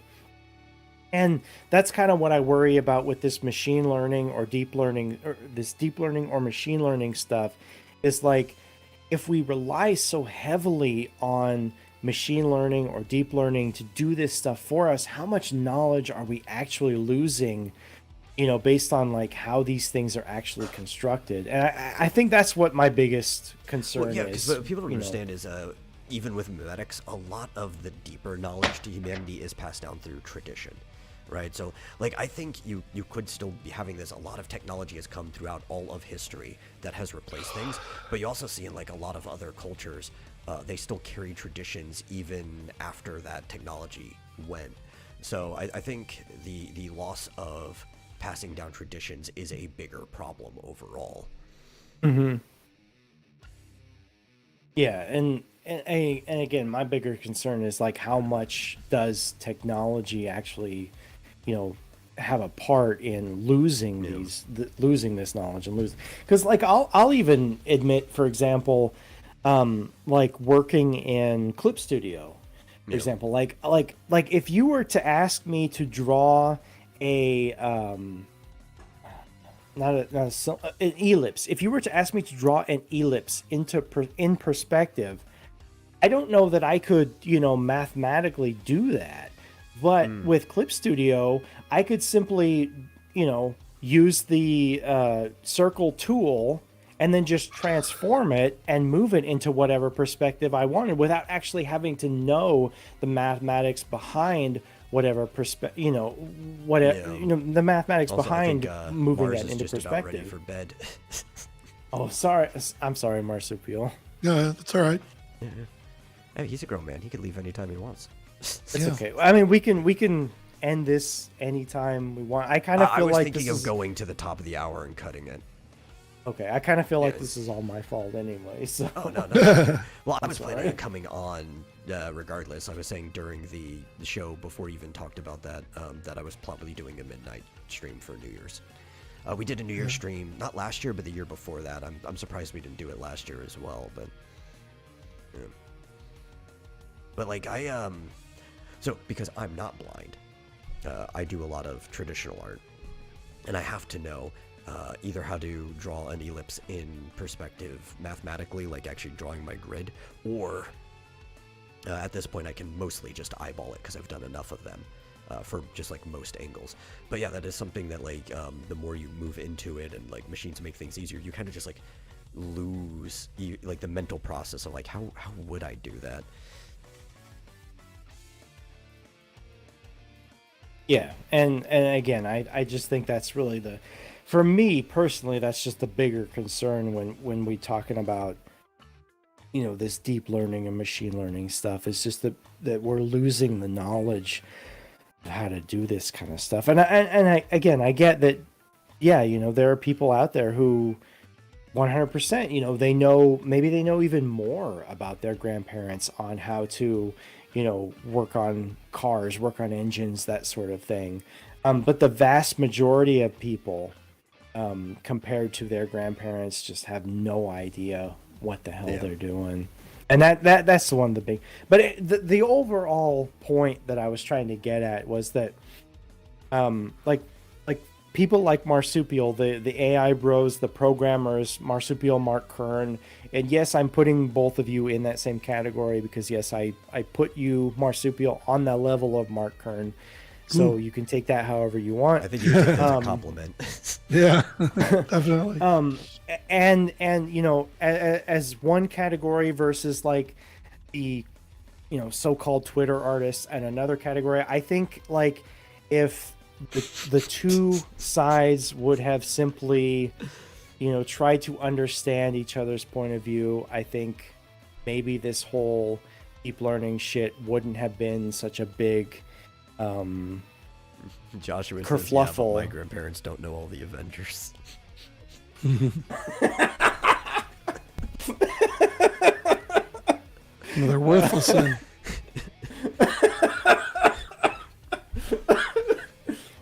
I'm sorry. Fuck. I'm sorry, I laughed harder at that than I should have. But the overall point is that if people were just more empathetic toward people on the other side, Yeah. I don't think this would have been such a big deal. And again, I get it from your point of view. Artists are insufferable fucking assholes. And yes, I join you in watching these fucking Twitter quote unquote artists just lose their shit, because a lot of these people are just absolute dog shit at what they do. And you know, I am not sad at seeing some deep learning program completely replace them.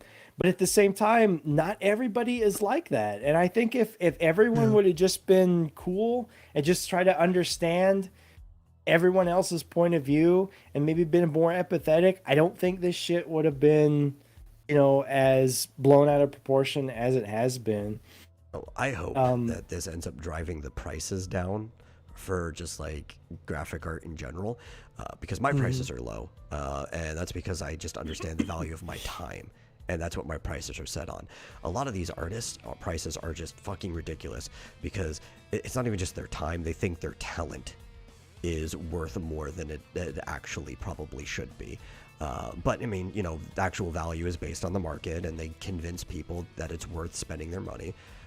But I think that should end up lowering things because, like, well, if this like program can make stuff that's similar to that person, well, how value is your talent in the first place, right? So I don't know. It's chaos. I like chaos, and I do hope this rebalances a lot of the finances in the market. GMT has a question. Oh, go ahead.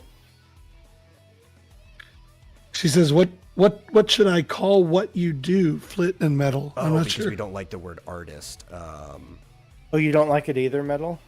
Yeah, I typically don't use it. Well, because me, again, I think art is a discipline, and I think that the people in this field of art have completely ruined the word artist by just adopting it for it and then being pretentious fucks. I usually say that when I'm doing art of sorts, I'm either an illustrator or a cartoonist. Those are the two words I typically use. Like the actual discipline I'm practicing is illustration or cartooning. So yeah, I think I'd probably agree with that too. See, like for me personally, like what I do, I consider myself a drawer, I guess, but you know, when you write it out, it looks like drawers. So I don't know, whatever. Like I consider drawing as a skill. Like what I do is a skill. It's no different. It's literally no different than roofing or, you know, framing or any other sort of, you know, skill. I am not an artist. Somebody like Xavier Husson, that dude is an artist. That is what I want to be. I would kill somebody in front of their own mother to be that kind of, to be what that guy could do. I would that definitely dude is qualify an what artist. you do as illustration, though. Like you're trying to make your clean lines and stuff like that's illustration. Because drawing is a skill needed in all kinds of things. Like if you're a painter, you need to know how to draw before you go down to your paintings and stuff like that. So your finished products are illustrations. I don't know dick about art. I've never, you know, I have never been privileged enough to be able to take art courses or go to college for art. Everything that I know is self-taught shit that I've learned from the internet, whatever. I consider it a skill. I don't know dick about art. So yeah, I don't know. You can call me whatever you want, but I hate the term. I hate being referred to as an artist because I consider what I do as a skill. It's something that I've honed over years and years and years of practice and patience and whatever. I do not consider it an art because I do not have. That's actually my problem too, right? Is I think that the word art has been bastardized because arts should be skills, right? Like culinary arts is the discipline of cooking. Martial arts is the discipline of fighting. We used to call this the fine arts at one point in time. And then people just kind of like stole the word art. Like, no, that's just it. This is all just art. Yeah, and like this postmodernist or even just the straight up modernist definition, like that's why I say like art died in the 1860s because, again, with the exception of Art Deco, because Art Deco is fucking badass as fuck. I love Art Deco, but with the exception of that, after the 1860s, I'm sorry, art is dead. This modernist, postmodernist shit, that's not art. But completely off topic. When it comes to real quick, my view on most things when it comes to disciplines. I'm kind of a traditionalist, or specifically in the fine arts, I'm a classicist. So pre-modernism. You can throw pretty much all of modernism in the trash as far as I'm concerned. Yeah, exactly. So, since we're getting to the top of the hour and we're almost, ready to kill the stream or whatever. Yeah. Let's talk about the future of the Cult of Raven. Now, here is my. Okay. I'm just kidding. Go ahead. Here's my. This is what I want to happen. I think. Okay, so Joshua. Joshua is actually really, Joshua is actually really good at drawing. I'm gonna say this straight up right now. Well, especially sketching. Yes, he can work on some of the finished stuff, but like anytime I see him do a pencil work, I love it. Like especially that Grinch that he posted recently. Mm-hmm. Exactly. So here's what I think we collectively, as the Cult of Raven, need to do. I think that we need to get Joshua and Rick on Drawn and Quarter Fan Edition. And I think they need to go head to head, because I think it would be like the ultimate, like the ultimate troll in Joshua versus the ultimate lolcow in Rick. And I think they need to go head to head and to see who gets the most vote. I think that in 2023, that should be the Cult of Raven's goal, is to get these two to go head to head on Drawn and Quarter Fan Edition. Yeah. Yeah, that would be funny. I would like that, and we'd get good art out of Joshua, so that'd be good. Yeah, exactly. But that's usually where most of his good art comes out of, though. It's like he's usually doing something for the draw along for Draw and Quartered. Yeah, exactly. Joshua's already doing the draw along shit, so why not be a part? And look, there's some chick on Twitch or whatever, and I've already told you how much I fucking hate Twitch. There's some chick on Twitch who does like her entire stream with like text to speech. Like she doesn't talk or nothing. Her entire stream is just like text to speech. Joshua, so Joshua could do that. He could still do that. It'd be very easy. Do the Drawn Quarter Fan Edition test. You get a speech to text input, and then have the text to speech read the input from the speech to text, so he doesn't actually have to type any of it. Yeah, exactly. See, Joshua, you could do it. I know you could do it. And I think Joshua needs to do this, Drawn and Quarter Fan Edition versus Rick. And he needs to, it just needs to be like a big dick energy type of thing, where he just needs to walk in, just be like, fuck you, I'm doing this shit, I'm winning this shit. This is the rise of the Cult of Raven in 2023. Fuck it, we're back. I'm doing it. Fuck you guys. We're back, bitches. That sort of thing. I think we need to make it happen. Well, need to make a statement. Let Dillard know, because he's been waiting for the rise of the Cult of Raven. Bro. I don't know. I got my opinions. He can find out on his own. I got my opinions on that. Whatever. I'm still butthurt about this whole idea of trying to monetize it. Yeah, trying to monetize it. I like Dillard. I think he's funny as fuck. I'll even go a step further. I love Dillard. I think he's funny as fuck. But this idea of trying to monetize the Cult of Raven, that fucking pisses me off every time I see that shit. Like the on a coffee mug or a T-shirt or whatever. God, that pisses me off more than anything else. The fact that Joshua you try to did sell monetize the it. name for $1, so. Yeah, I know. I mean, Joshua's our archbishop, but sorry, Joshua. Anyway, I think that's where we need to go in 2023 as a Cult of Raven. I think Marsupial as a new member or whatever you want to call it. I think he can help us make it happen. That's my opinion. Yeah. The revival. That's right. Yeah, a revival, exactly. Sounds good to me. Established in 2017. Yeah, I also think because I'm not completely clear on this, but I think Dillard's probably aside from Joshua, who would obviously be the longest running member of the Cult of Raven, he would be the second longest to have never left. Oh, she did it. Yeah. Sorry, I'm watching Bakamatai play Elden Ring, and she's been working on this one boss for like 2 hours, and she finally beat him. I love how Marsupial's just not even engaged in this conversation. He's like, Sorry. "Fuck you guys! I'm gonna Well, go watch some. I'm gonna go watch some hot chick on YouTube or Twitch or whatever."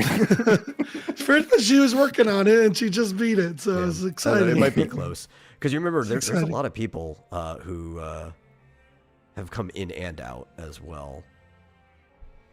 Some of us have just never left though. Like I know I've never left out and came back in. I see Joshua right there in the chat. He says, "Let's do it." Yeah, Fuck let's yeah, do it. Joshua. Let's do it to it. Go 2023 is the year of the Raven, motherfucker. Yeah. All right. Yes, I'm done it was making the a wrong fool R. of myself. So It was instead of Year of the Rabbit, it's Year of the Raven. They got the wrong R. oh yeah. Yeah. But yeah, Except for we're GMT, basically if at the she's end. still listening, feel free to send me them pictures of them beers or whatever. Otherwise, fuck it, I'll let Metal close it out. Yeah, well, thanks for watching. Everybody have a happy New Year. Newer. It's a newer year. Happy New Year. Get some sleep if you're somebody who hasn't gone to bed yet. I'm not going to tell you what to do, but have a good day if you just woke up. And we'll see you guys on Wednesday, See ya. I think. Yeah. Bye.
It's Burbank. It's Burbank. It's Burbank. It's Burbank. Loser.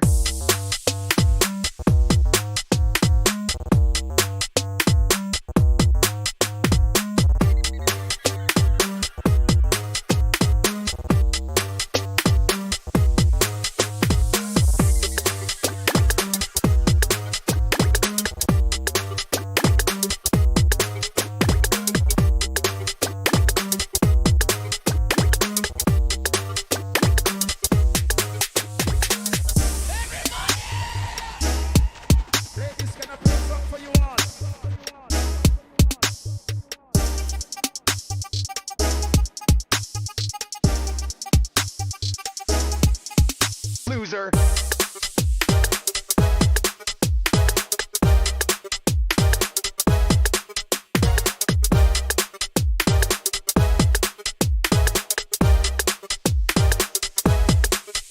Loser.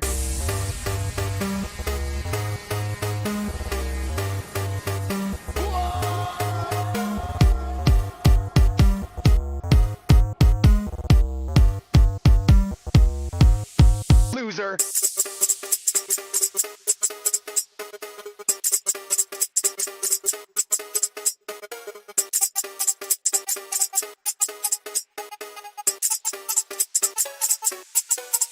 Loser.